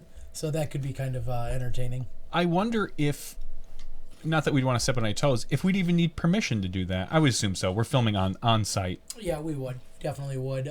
Like if we just kind of said, hey, we want to cover Stokely and Schwebby live out there, at no cost or something. I don't know, but lose a lot of money doing it. What do you think the Rocky Mountain Championships in Montana will have to do to attract the big name traveling pros? You always have to have a ton of money. That's almost first and foremost. You have to have good money, and it has to usually have a year or two of touring pros going there, and then they kind of we'll say suck the other ones in. Yeah, you need one. You need one or two. Usually, like a good local pro or something like that, spreading the word. But yeah, payout helps out quite a bit, and a good course. Yeah, good course can spread that. Payouts, good courses, and then, like I said, having one or two pros take a chance on it, and then they convince the other pros that they need to come. Brad asked what type of connection does the cameras connect to our Teradek? HDMI. We have the one camera we have does have the BNC connection, which is more of a professional grade, but we are using HDMI on our main camera. And Terry's camera only has, or the other camera, Joe's camera, I believe, only has HDMI that he uses. And the Teradeks only have HDMI because those are the style that we purchased. We could purchase the BNC, but at the time we didn't have a BNC connector. We got the Teradeks, and then we got the cameras, and then kind of vice versa. So, if we haven't made it crystal clear in probably 5 other podcasts, if anyone has a connection to Verizon, I just said that. I know. Let's make it crystal clear yet again. That's one of our biggest challenges and cost. So we're always looking for that connection and or inside track to someone who has a legitimate. Unfortunately, I mean, we appreciate it, but you telling me that your buddy works there. Your buddy works at the Verizon outlet in the mall. As much as we appreciate the heads up, or just the cellular station kiosk that's right outside. Yeah, those don't do us a lot of good. Unless your buddy has some amazing inside connections, we need somebody way deep inside. Yeah, Verizon that wants to team up with us. We'd be happy to commercials, sponsorship, anything like that. We're always open to that stuff. What was I gonna say? Blew it out in my head. I forgot. Okay. Who are we gonna have next week? What's going on this weekend? I don't. Football drafts. Yeah, I'll be doing 2 drafts this weekend. Okay. I honestly thought about a SmashBox league, but then I thought I really don't want to run it. I run a league at work, and it's just a pain, and my boss has been all over me. I think it's the one reason I'm never going to get fired. Is because nobody else wants to run the league but me. Okay. And I thought about it, and I think maybe we'll do it next year. I think next year we'll do a SmashBox fantasy football league. We'll find that 12 regular Smashies. I think that sounds like a great idea. Mike Mack asked, I think he meant to say, who can drive further accurately, Simon or Paul? I would say that Paul can drive further, more accurately, more consistently. I think his rating shows that. Yeah. I mean, that's not going on a limb. Yeah, I would say that Paul... Simon has a tendency, if he needs to throw far, to push it a little bit, maybe a little bit more than, not more than he should. He pushes that little extra and can get a little wild. And he said so himself, during his practice rounds. So, yeah. Jim Brown, keep your mouth quiet about Jordy Nelson. That hurts my heart. Yeah, Jordy. So, yeah. I think I was gonna say I think we've done a pretty good job. I don't think we even need an after show. A lot of that was basically after show stuff. Yeah, that's a lot of stuff you normally find there. Fantasy disc golf. It's been there, done that. It's called 1999. Yes, So, Johnny V here. I created a website back in the day. It was the very first fantasy disc golf website. You could go on, pick your players, do all the stuff. We gave out awards. I've got a disc somewhere, a trophy disc that was left over.